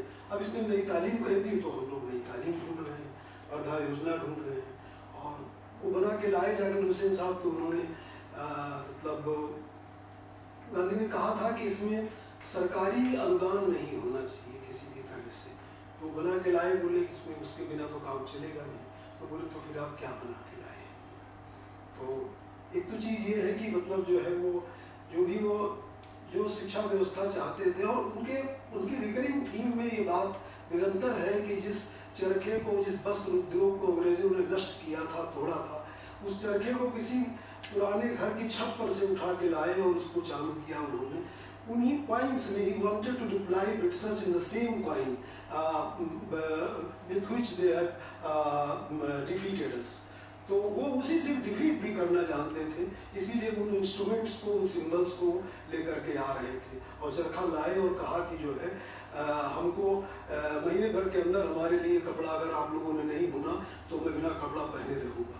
उन्होंने आश्रम के महिलाओं के लिए दबाव बनाया, तो महिलाओं ने तेजी से उनके लिए चादर बुनी, कपड़ा बुना। तो इस तरह की चीज़ों को रिवाइव करते थे। लेकिन आज जो हॉस्टिलिटी की स्थिति है, इन चीज़ों को जो है वो एक्सेप्ट कराने के लिए और सब चीज़ों के लिए शायद बहुत एफर्ट की ज़रूरत है। तो ये रिजेक्शन जो है, आज जब गांधी के प्रति एक तरह से एक्सेप्टेंस हो रही है, धर्मपाल जी के प्रति भी एक्सेप्टेंस हो रही है, फिर भी ये रिजेक्शन बहुत डीप रिजेक्शन है हमारी सोसाइटी में। इसका कारण क्या है? आखिरकार जो है वो हमारी गांधी के प्रति एक तरह से हॉस्टिलिटी है, या अपने समाज के प्रति समझ नहीं है, या जो भी जो है वो इतना ज़बरदस्त दबाव है, ये जो आधुनिक शिक्षा है, हम उसमें जो है उसको एक तरह से जो है अपनी चीज़ों को ओरिजिनल तरीके से लाने को लोग नहीं समझ पा रहे हैं, तैयार नहीं। और एक चीज़ मैं और ज़रूर आपसे ये भी जानना चाहूँगा, जैसे Indian science and technology in 18th century में उन्होंने टाइम के फ्रेम को तो बताया ही है कि टाइम के बहुत माइन्यूट डिटेल्स को कैलकुलेट करने में भारतीय लोग जानकार थे। वैक्सीनेशन का भी जिक्र किया है, तमाम मेडिसिन और वैक्सीनेशन का भी, बुखार कैसे उतारेंगे, क्या करेंगे, स्मॉल पॉक्स के लिए जो वैक्सीनेशन वगैरह की व्यवस्था थी।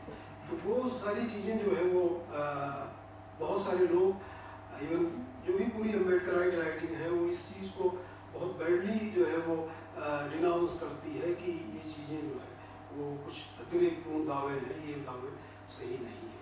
तो इन चीज़ों को मतलब हम लोग कैसे जो है वो सिर्फ जो प्रमाण कुछ धर्मपाल जी ने दिए हैं और वहाँ से लाए हैं वही काफ़ी है, या कुछ और प्रमाण लाने की ज़रूरत है अगर इन फैक्ट्स को हमको रीइस्टेब्लिश करना है अपने डिस्कोर्स में। अरुण जी की बात में एक चीज जो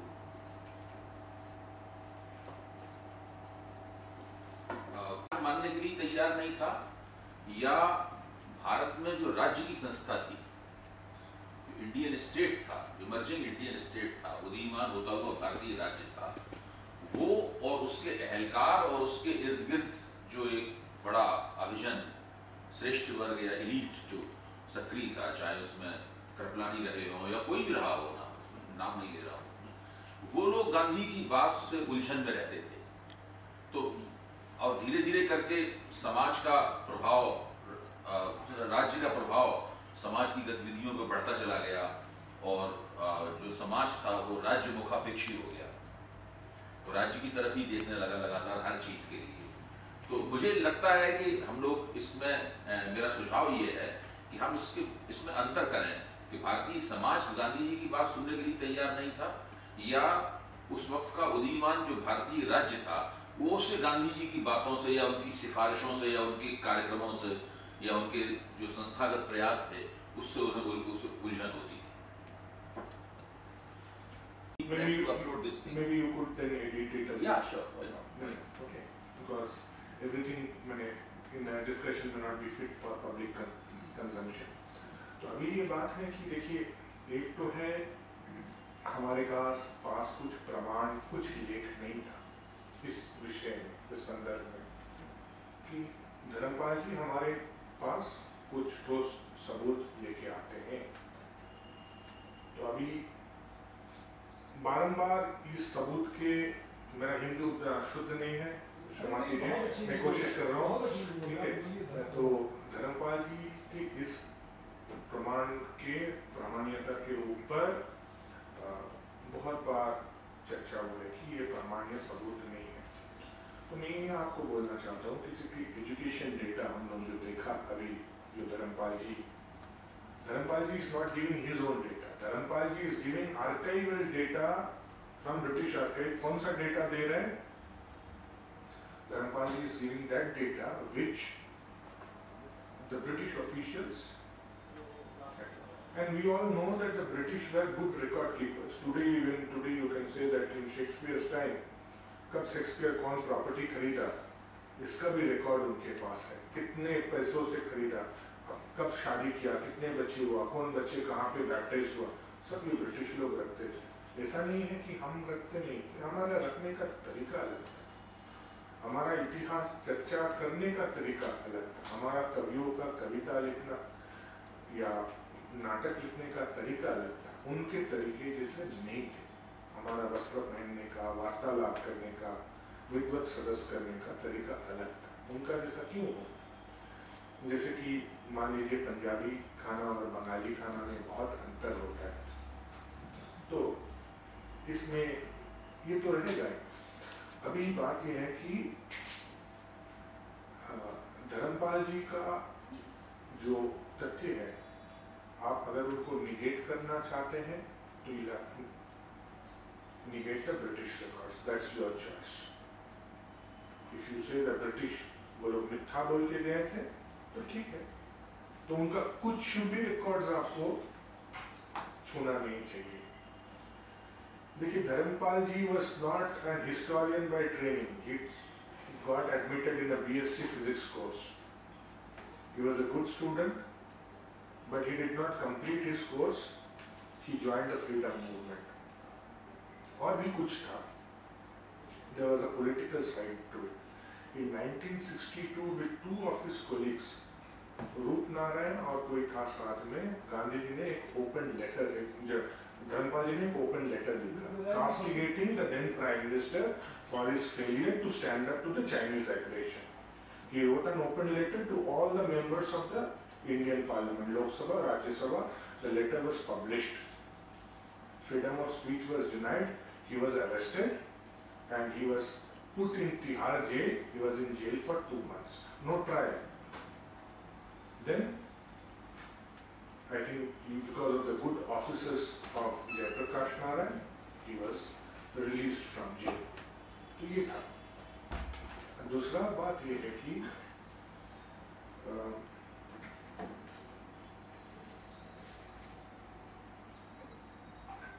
एजुकेशन डेटा में हम लोग क्या देख रहे हैं, 1822 में हम लोग देख रहे हैं कि more than 11,000 schools were there, 1.5 lakh odd students were there. 60 साल बाद the schools are still surviving, they have grown in numbers. That data is not fake. Schools have survived, they have grown in numbers, students have also increased. There has not been a phenomenal growth क्योंकि state support नहीं था.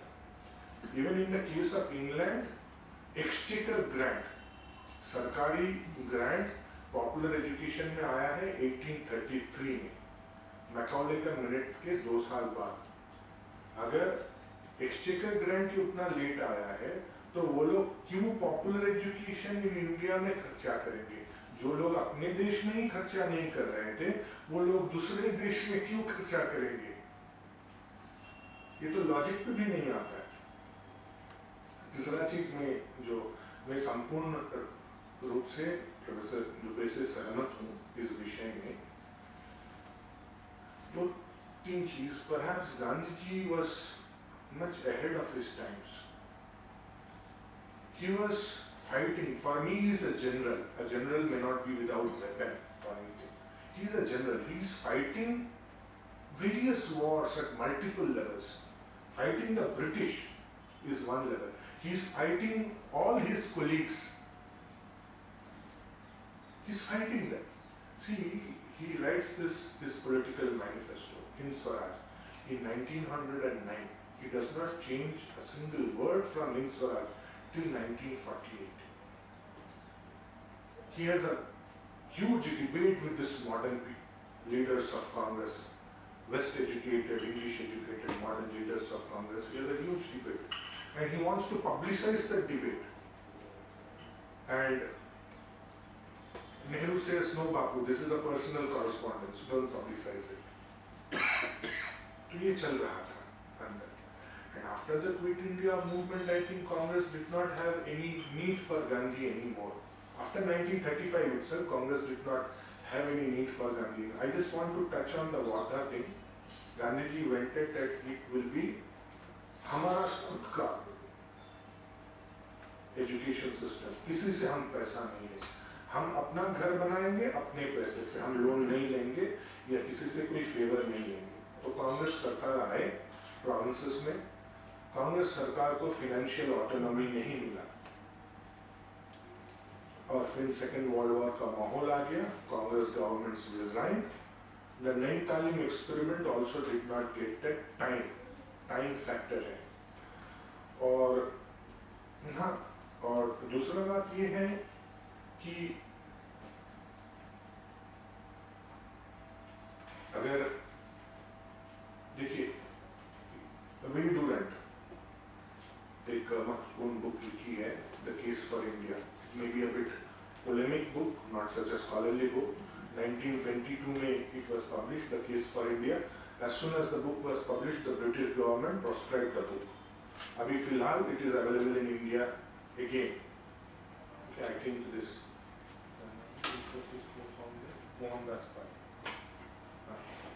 Mohandas Pai ने used make some arrangement to republish that book. I got a copy. It is available from Strand Bookstall, Bangalore. Will Durant, American historian, Will Durant. So in this case for India, Will Durant, he equates Gandhiji with Buddha. Gandhiji एकमात्र अविसंवादी नेता था जिनके कहने पर जो हम लोग बोलते हैं आ समुद्र हिमाचल जा उठा था। ये हमारे देश का समाज संस्कृति का इतिहास का एक अनोखा समय था। ये हर लाइफ टाइम में नहीं होता है, ये युग युग में एक बार होता है। तो ये कहना तो एकदम सही है कि बुद्ध के समय के बाद ये हुआ था, पर बुद्ध के समय के बाद ही बुद्ध का इसका पतन हुआ, संघ का पतन हुआ। और गांधी जी के बाद अभी फिलहाल तो गांधी जी चर्चा में हॉस्टिलिटी है, पर हम लोग तो चर्चा कर पा रहे हैं।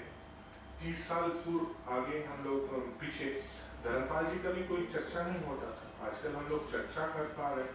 धर्मपाल जी का भी एक बहुत इम्पोर्टेंट लेख है अंडरस्टैंडिंग गांधी, उन्होंने क्या समझा है गांधी, उसका भी हमको कोई बुक रीडिंग वर्कशॉप वगैरह करना चाहिए जो कम हो। तो गांधी को कैसे समझे हिंदी में? समझे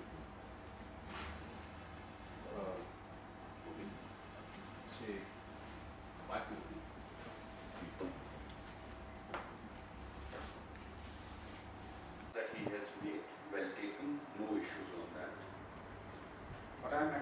concerned is that his empirical evidence, does it sustain the qualitative inference that he is drawing from? These are two different things, I suppose. It now comes to my mind, for example, when we are talking about so this is one thing, that this terminology or this phraseology, state of mind, to understand the state of mind of an enslaved people.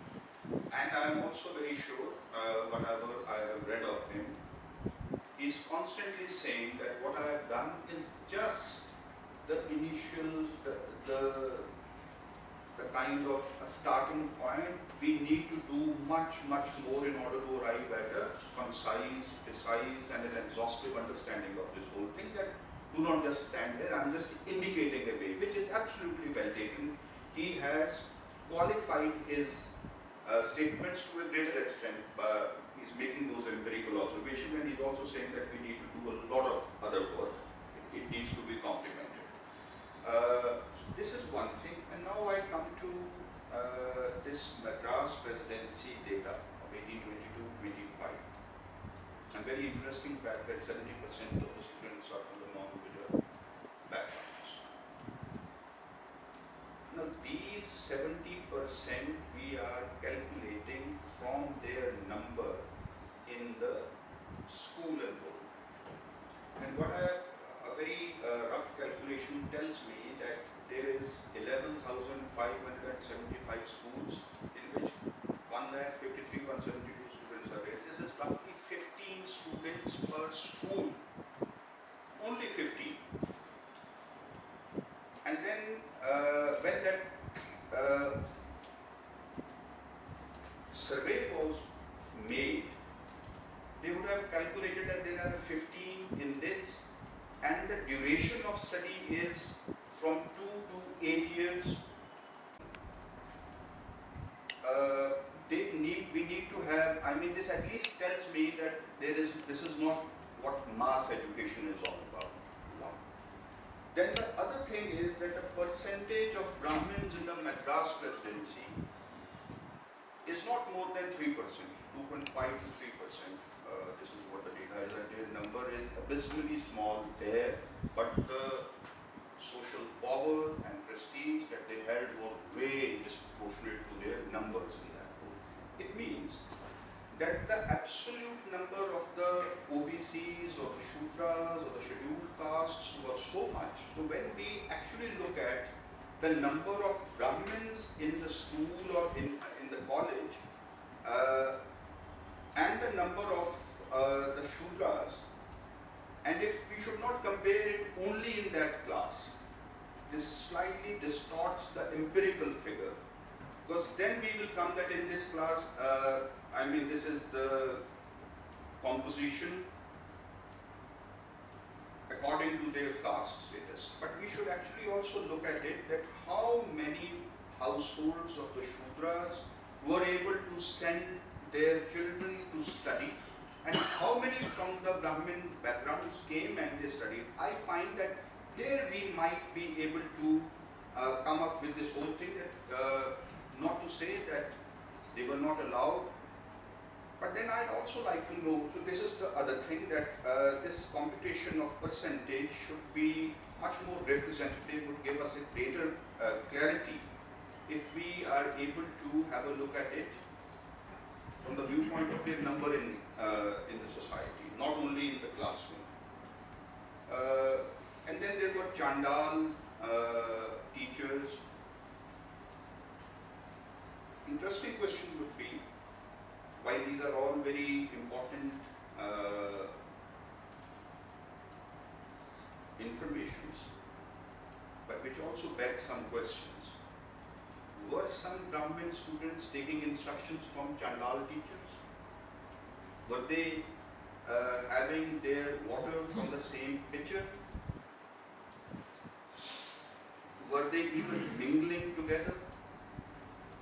Do we get any data or any understanding of that within that? Because you see, if all of this is taken together, this comes up, I think, will give us a greater qualitative figure, which would again be a contribution. We would be able to build on what Dharampalji is saying. And there is another point which Dharampal makes, that is about the demise of the indigenous schooling.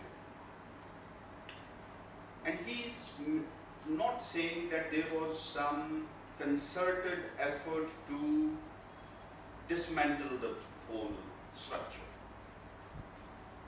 In fact, he says that it is the usual drain of wealth theory of Indian nationalists, that the economic drain was so exhaustive, it was so great, that it sapped the society of its resources to fund this education. So since that was happening at a massive scale, the flight of capital that was happening and it was going to Britain. And you see, this is very interesting. And he says that, and the prejudice that the colonial administrators had for independence, this is nothing, this is actually no education, that this kind of combined in a passive manner with this active drain of wealth which was happening. Now, when I look at it, the logic of a colonial state is not different from a neoliberal post-colonial state, that you do not spend on public welfare. Same is happening with the government-funded universities. They are being deprived of funds. Social sciences are being looked down upon. Humanities are actually being castigated to margins. The same process is going on, and the whole emphasis is on what employability, is on increasing the GDP. They are even changing the, the fundamental premise of education that was there, that it is not for public welfare, it is to provide solutions. So it is a very different solution-centric education, rather than which inculcates a rationality, in its broadest possible sense. So what I am saying is that this kind of vilification of certain branches of knowledge is going on even in this NEP thing. And this whole, the private universities that are mushrooming everywhere and with very specific focus, what education means.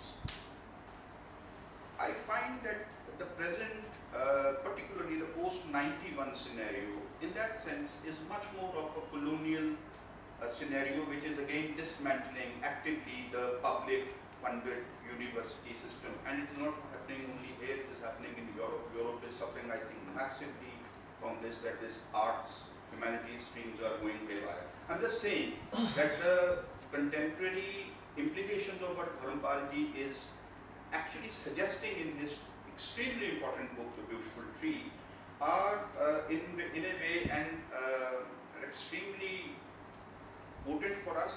And Gita Dharampal makes this point time and again, that his writing was interventionist in his contemporary time. Even when he's talking about the 18th century, he's basically saying a people-centric, people-oriented vision of India.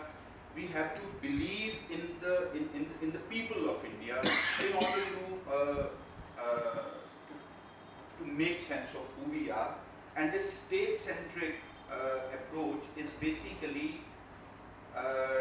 depriving the people of their initiative. They are being led into that stupor. I find that the centralizing tendencies and this stupor-inducing arrangements are intact. In fact, I think they have grown stronger. And when I read him, his implications actually are much more resonant in our contemporary period, in the days and months that we are in. I'm just trying, these are some of the initial, but I think we can always, all of these came out of. मैं एक ही बात में एक चीज जोड़ दूं, मेरा काम जोड़ना ही है यहाँ पर। भारत जोड़ो शुरू हो गया। ये सुबह मतलब कुछ या तो ये हम मान लें कि जातिगत भेदभाव था ही नहीं, हमें सब कुछ झूठ पढ़ाया गया है। और हम आज जो अपनी निगाहों से देख रहे हैं वो अभी कुछ दिनों का या एक 50-100 साल का किस्सा है। उससे पहले बिल्कुल दूसरे किस्म का भारतीय समाज था और अब सब कुछ जो है वो कॉलोनियलिज्म पे और अंग्रेजों के हुकूमत के दरवाजे पर सारी चीज़ का ठीकरा फोड़ सकते हैं और अपने समाज को पूरी तरीके से क्लीन चिट दे सकते हैं। या तो फिर ये हम मान लें कि बिल्कुल सब कुछ ठीक था उस वक्त, अब गड़बड़ है, या फिर हम ये पता लगाने की कोशिश करें कि जब चांडाल भी शिक्षक हो सकता था और शूद्र बड़े ही मास एजुकेशन ना रही हो, लेकिन बड़े पैमाने एक अच्छे खासे नंबर में शूद्र छात्र भी दिखाई पड़ रहे हैं उसमें, तो फिर जातिगत भेदभाव जो कास्ट हायरार्की है उसका किरदार क्या था, उसकी संरचना क्या थी उस वक्त? ये एक सवाल है जो मेरे दिमाग में अक्सर धर्मपाल जी की ब्यूटीफुल ट्री को पढ़ने के बाद मेरे दिमाग में पैदा हुआ था। तो ये दूसरी बात है कि अब 1983 में ये किताब आ गई थी और 80 के दशक में धर्मपाल की और भी रचनाएं आ गई थी। बाद के 15-20 सालों में फिर हिंदी में आ गई, गुजराती में भी उनकी रचनाएं आ गई। लेकिन धर्मपाल जी ने जहां रिसर्च छोड़ी थी उसके बाद से ये रिसर्च आगे क्यों नहीं बढ़ी? धर्मपाल जी की बात पर टीका टिप्पणियां उसी में से मतलब निकालने का काम तो होता रहा, उस पर बहस तो होती रही, भाई इनका आंकड़ा ये सही है कि नहीं, इसमें ये क्या है, तो वो तो सब होता रहा। लेकिन और जो प्री कॉलोनियल सोसाइटी थी भारत की, अंग्रेजों से पहले का जो भारतीय समाज था, धर्मपाल जी के अलावा दिखता। दो बात जाति को लेके खासकर से एक पॉइंट में आपने मालूम है आप कुछ कह रहे हैं जाति को लेकर? हाँ, जाति के बारे में जोड़ना चाहता हूँ कि वहाँ निचली जातियों के बच्चे आएंगे और हमारे बच्चे उनसे घुल मिलकर उनका संस्कार खराब होगा, खराब सीख के आएंगे। उनका ये दबाव था कि उन्हें मौका नहीं दिया जाए, तभी हम अपने बच्चों को भेजेंगे। ये उस डिबेट में, एजुकेशन डिबेट में ये है। तो जातिगत भेदभाव इसका मतलब था, क्योंकि ये शुरुआती स्टेज है जब ब्रिटिश स्कूल खोल रहे हैं, तो इसका मतलब समाज में इस तरह का भेदभाव रहा होगा, या ये मान्यता अचानक से तो नहीं उभर के सामने आ सकती है। जो विजय जी कह रहे हैं ये ठीक है, और मैं भी यही कहने वाला था। बढ़ाना तो चाह रहे थे कि सब लोग पढ़े लिखें, लेकिन एकाएक ऐसा हुआ जो विजय कह रहे हैं कि माना जाने लगा कि यह कोई ऐसी चीज़ है जो सबको अगर मिल रही है तो जो सामाजिक उच्चता क्रम है वह भंग होगा, और सामाजिक उच्चता क्रम इस हिसाब से भंग होगा कि ब्रिटिश शासन ने एक ही किस्म की शिक्षा सबको देनी शुरू कर दी थी।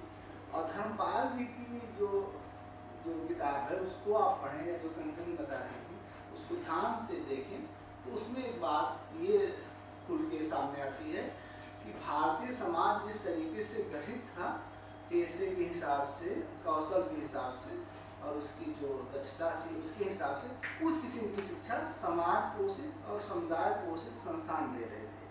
सबको सब तरीके की शिक्षा नहीं मिल रही थी।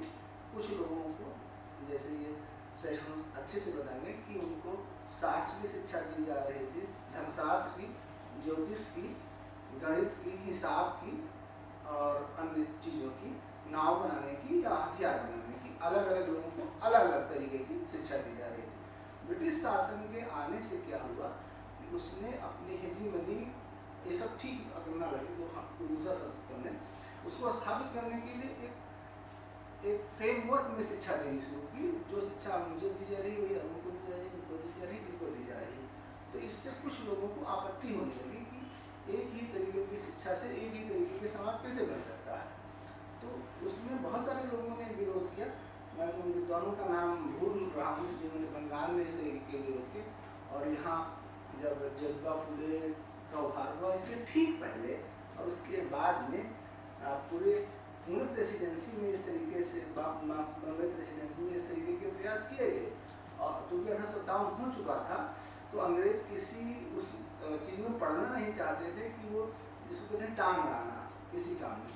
तो बहुत सारे कदम जो प्रोग्रेसिव थे अंग्रेज शासन द्वारा उसको पीछे खींचा गया, और ये हुआ कि जो समाज का उच्च वर्ग था उससे मिला जुला गठजोड़ भी सामने आया। तो हमेशा जो कहा जाता है कि दलितों के लिए अंग्रेजी शासन ने अच्छा किया, फिर भी उसमें कहते हैं ये हमेशा सही बात नहीं थी। तो एक बात ये। दूसरी बात जो कंचन जी का प्रेजेंटेशन था उसमें मैं केवल ये जोड़ना चाहता था, अभी सुप्पा दत्ता ने एक काम किया है, डिसिप्लिन सब्जेक्ट्स, तो वहाँ ये हुआ कि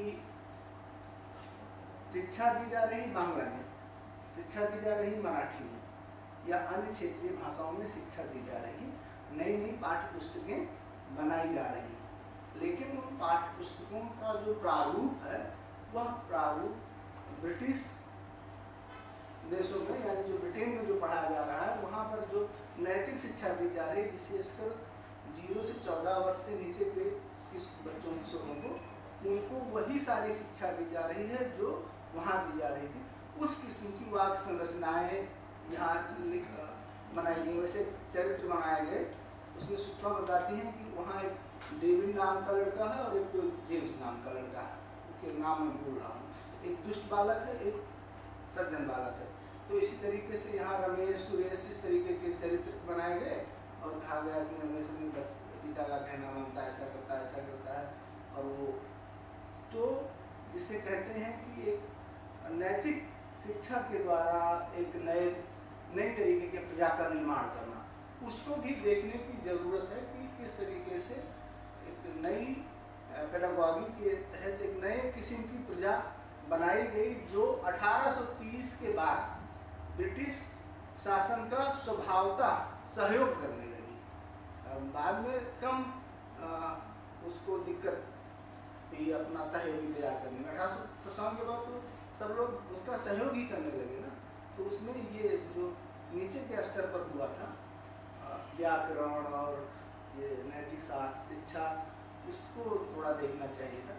तो जो धनपाल जी बता रहे हैं पहले की और इसमें क्या ऐसा कोई डिपार्चर पॉइंट है जहाँ पे ये बदल जाता है सब्जेक्ट? एक पॉइंट में ऐड कर दूं इसमें, ये शूद्रों का मामला और अस्पृश्यों का मामला दोनों एक ही है या दोनों अलग अलग है? जैसे अदर कास्ट उसमें जो मेंशन है, मुझे लगता है कि शायद जो है अस्पृश्यता का सवाल थोड़ा सा इसमें शिक्षा से जुड़ता है मामला जो है, और जो अस्पृश्य थे उनकी शिक्षा तक पहुंच थी या नहीं थी, सभी लोगों की इसमें ये बात आई है। लेकिन जिनको हम शूद्र कह रहे हैं क्या वही अस्पृश्य हैं या अस्पृश्य अंत्यज हैं जो है वो पंचम वर्ण हैं जो बिल्कुल अलग हैं? उनकी कोई गणना इन आंकड़ों में इन सर्वे में हुई है कि नहीं? क्योंकि अगर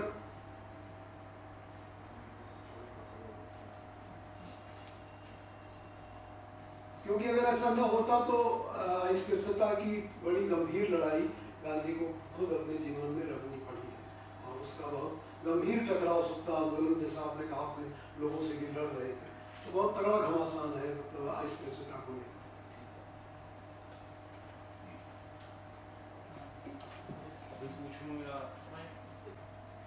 गांधी जी के साथ बहुत से लोग रहे और उस दौर में वो मतलब उनके सिद्धांतों को मानते थे, आदर्शों को भी मानते थे, बाद में छोड़ दिया। जब धर्मपाल जी को हम गांधीयन कहते हैं तो क्या ये वाकई बात है? मतलब मैं ये इस संदर्भ में बोल रहा हूँ कि 92 में जो बाबरी मस्जिद वाला विवाद है वहाँ बात नहीं कर रहा हूँ, मतलब उससे एक कमतर बात है लेकिन ज़्यादा संगीन है। उन्होंने ये भी कहा था कि राष्ट्रपति भवन हुआ, India gate, they should be pulled down. ये कॉलोनियल एम्ब्लेम्स हैं और गांधी जी का बात था कि our president should not stay in the Rashtrapati Bhavan, it's not good for cattle keeping event. जी, लेकिन गांधी जी ने कहीं भी वो अपने जो विरोधी थे उनके प्रति इतने घृणा उनमें नहीं थी। He did not consider the Western European man evil, but he considered the European Western civilization evil. ये तो उन्होंने साफ कह दिया है। तो मैं थोड़ा कोशिश करता हूँ, डिस्कशन आगे रहेगा। पहले बात सर, जो कोटेशन मैंने यूज किया, मतलब वो कोटेशन नहीं था, वो मेरा कुछ शब्द थे। मैं एक बात पहले स्पष्ट कर देना चाहता हूँ कि हम जिस समय की बात कर रहे थे 1820-25 समय में, during that time the survey tools were not fashion. the empirical statistical inquiry कैसे किया जाता है, they perhaps got started, got fashioning in Europe from about 1833 or so, and 1851 में census लिया गया है. Now 2-4 बात मैं जब मेरा research data का संकलन किया था, मुझे 1-2 चीज देखा गया था. मद्रास प्रेसिडेंसी खातिर बोल रहा हूँ. 1871 से census शुरू हुआ, and the British census officials are playing with our caste and community composition in every census. किसी कम्युनिटी को वैश्य में जोड़ रहा है एक सेंसस में, उनको हटा के शूद्र कर रहे हैं, उनको ले जाके SC ST कर रहे हैं. ये चल रहा है 1931-41 तक, ये चल रहा है. किसी को हम क्रिमिनल ट्राइब बोल रहे हैं. कौन बोल रहे हैं वो क्रिमिनल ट्राइब है? क्योंकि वो ज्यादा लड़ पाते हैं. Even after India became independent, it was completely illegal to kill a bill. कोई आपको कुछ नहीं बोलेगा. Bill tribe, warrior tribe.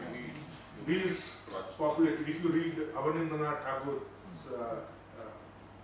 Dutch Kahini, it is the Bills who fight for the Rajputs also alongside, and they are the most ferocious people, warriors. तो अभी बात ये है कि 1820-25 का जो डेटा है, we get the number of families also. I have given that what percentage from each community is there, that श्रेणी विभाग उसमें है. पूरा total population है, और total population का जैसे कि हम लोग we are considering only the boys, we have taken 1/18th of the total population. अभी उस समय क्या हो रहा था कि देखिए famine होता था, regions were under stress, so numbers may not be as accurate as we have today our computer survey data. You take it. This we have to account for that. Second thing is, this is a good question, but we need to do more work to answer this question, whether the Chandala teachers were teaching Brahmin students also in that same classroom. ये था कि देखिए the pedagogy of teaching, और जैसे कि arrangement था, school में कई सारे कक्ष थे, और there was a monitorial method of teaching. This is quite evident from the records available, colonial records available from us. एक ही तो टीचर थे, it was single master school. एक ही टीचर थे, मान लीजिए 15-20 छात्र लोग थे, कि 5 से 10 छात्र लोग थे. Now, whether we use the word school for these schools is a matter of debate. The British colonial teachers and masters have called this, administrators called them schools, indigenous schools, schools of an indigenous character. William Jones, when he went to Navadvip, he called the houses of the scholars as colleges. British administrators in the south called them institutions of higher learning. यहाँ से हमें institution of higher learning से एक picture हमें आता है, जैसे कि मान लीजिए आप शास्त्रकार जो है सहिष्णु ज़्यादा बोल पाएगा, उसमें मुझे संस्कृत में उतना जानकारी नहीं है, पर शिक्षा सार्वजनिक है, विद्या भूषणम, विद्या सबके लिए नहीं है. जो one who wants to aspire for that higher thing, it's for them only. But when you look at the various professional courses, you see one community or the other had a grip over a certain professional course. उसमें वही था, दूसरा कोई उतना भागीदारी ज़्यादा नहीं था. जैसे कि थियोलॉजी और लॉ में ब्राह्मण लोग थे, एस्ट्रोनॉमी में दूसरे कम्युनिटी के लोग थे, ऐसे थे. अब स्कूल में एक टीचर तो 15 बच्चा का, वो तो विभिन्न स्तर के होंगे, विभिन्न कक्ष के होंगे, जैसे है. तो ये मॉनिटरियल मेथड था, ऊंचे क्लास के बच्चे लोग नीचे कक्ष के बच्चों को मॉनिटर करता था. और ये बात बताना सही मुश्किल है, फिलहाल हमारे हाथ में जो डेटा है, कि whether the schools were caste or community specific schools only, कि एक कास्ट के लिए एक निर्धारित स्कूल है. पर मैं आपको एक हिस्टोरिकल स्टोरी बताता हूँ. In Bengal, we have a very famous personage, Ramakrishna Paramahamsa. उनका नाम था गदाधर चटर्जी चट्टोपाध्याय। तो वो एक पाठशाला में पढ़ने को जाते थे अपने गांव में, कमारपुकुर।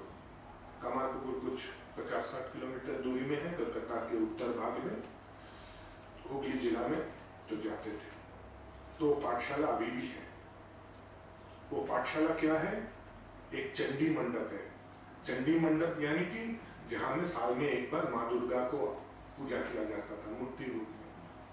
And that Chandi Mandap belonged to the local small zamindar who is a non ब्राह्मण।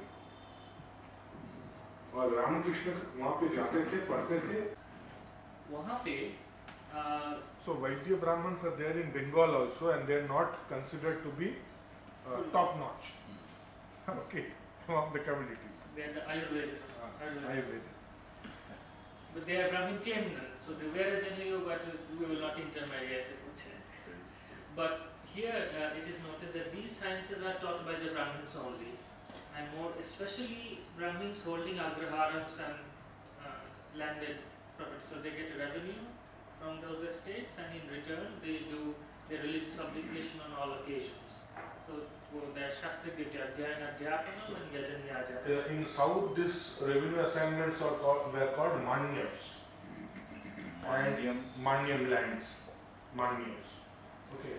हम आपको मानते हैं, आपको मान्यता देके हमने आपको आपके नाम पे ये जमीन कर दिया। इस पे टैक्स नहीं है, इस पे जो फसल आता है, जो उत्पादन होता है, वो आपका परिवार के लिए है, so that you can sustain what you are doing, the revenue. So हमारे उत्तर पूर्वी भाग में इसको बोला जाता है, ब्राह्मण को दिया जाता है तो इसको बोला जाता है ब्रह्मोत्तर। अगर कोई देवता को दिया जाता है तो बोला जाता है देवोत्तर। जैसे इसका रेवेन्यू उस मंदिर में खर्चा होगा, और मंदिर में ब्राह्मण पुजारी तो अलग एक नहीं रहेगा, बहुत सारे लोग रहेंगे मंदिर में, ब्राह्मण से ज्यादा अब्राह्मण ही रहेंगे। उन सभी का खर्चा परवरिश उस रेवेन्यू, जैसे कि जब राष्ट्रमणि दक्षिणेश्वर मंदिर बनाते हैं तो दक्षिणेश्वर मंदिर के लिए वो एस्टेट खरीदते हैं जो अभी का बांग्लादेश रीजन में था, और वो पूरा estate she attaches with Dakshineswar temple, income from that estate will come and the temple will survive. So it's another story that after 1947 North India में शायद इसको ब्रह्म दया creating many parcels of Devottar land, and those would not be enough to sustain priests and pandits a lot, but they would help them evade their taxation. It था. There's another way also that they were never taxed like that before. Yes. There was no concept of house tax. Yes. There was tax only on production, and or maybe what you earned, or when you took your trade from one domain region to another region. ऐसा था. And Professor Chowdhury's answer also reminded me of two small points of how the teaching was done in the Gurukul. जैसे वाराणसी में अभी भी होता है, मैंने देखा है सामने से ही कि the main guru doesn't always teach directly. It's senior students who are teaching the junior students.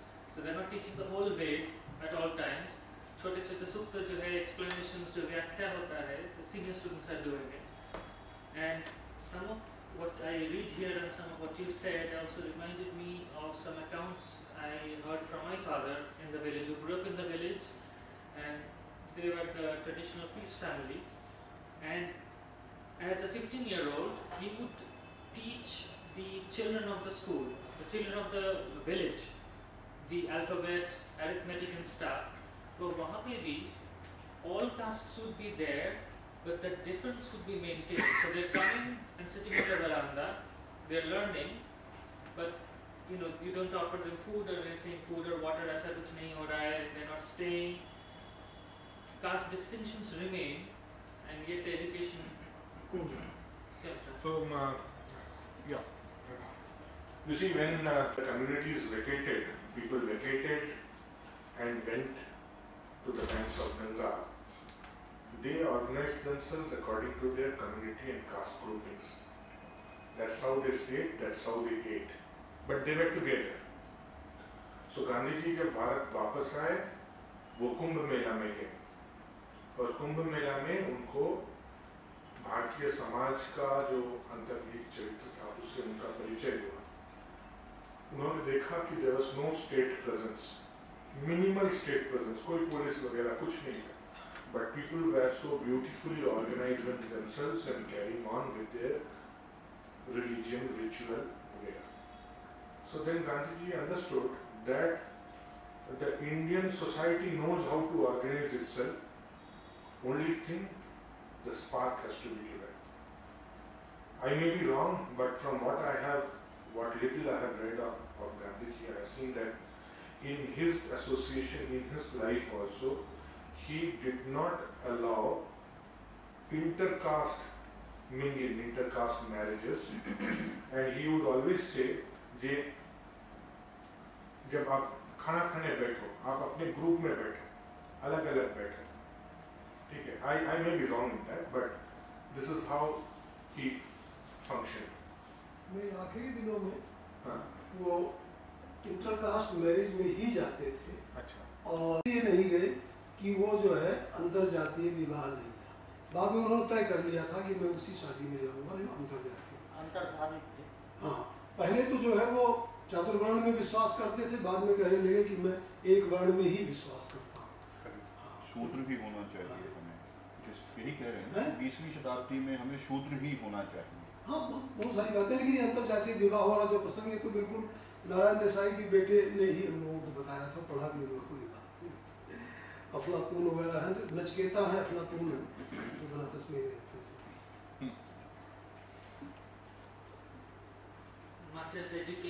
I think maybe some of you would like to have a look at it, because there is one, Dharanpalji's speech is also in that conference, is reproduced there. There was a participant from the Church of South India, I forget his name. There were other participants also. So Dharanpalji का ये मानना था कि Babri Masjid is a symbol of, I am putting it in my words, Babri Masjid is a symbol of colonial oppression, and we need not keep that symbol, it should go. And with the going off of the symbol, Indian people are freeing themselves of a kind of colonial oppression and aggression. Now, there are, like, when Dharanpalji came up with this beautiful tree and all that, there was a lot of debate and angst against him. There were academic papers also, working papers also from Madras Institute of Development Studies, MIDS and all. So one or two people currently have taken up few of these themes of Dharanpalji and worked out in their things in their own way. It's not a question of that they have borrowed unacknowledgedly. Two people can think in the same manner. There's no doubt about it. So, on this coloniality, decolonial debate, the British defamation and despoliation of India, Shashi Tharoor has done a work which has become quite popular. Now, one young Supreme Court lawyer who has come to fame recently, Sai Deepak, J. Sai Deepak, he has written 2 books. In the first book, I had read it in bits and parts. He has addressed this theme of coloniality, 2 colonialities, 2 colonialisms. Walter Bengaluru had written some few words. Who? Walter Bengaluru has written few words on that book. Achha. No, Sai Deepak In its uses full that form. framework. He uses that framework. So, Sai Deepak's book has instantly become a bestseller. कुछ शिक्षार्थी थे, उनके साथ भी धर्मपाल जी की post Ayodhya घटना के बाद Bangalore, this PPST Foundation, there was some initial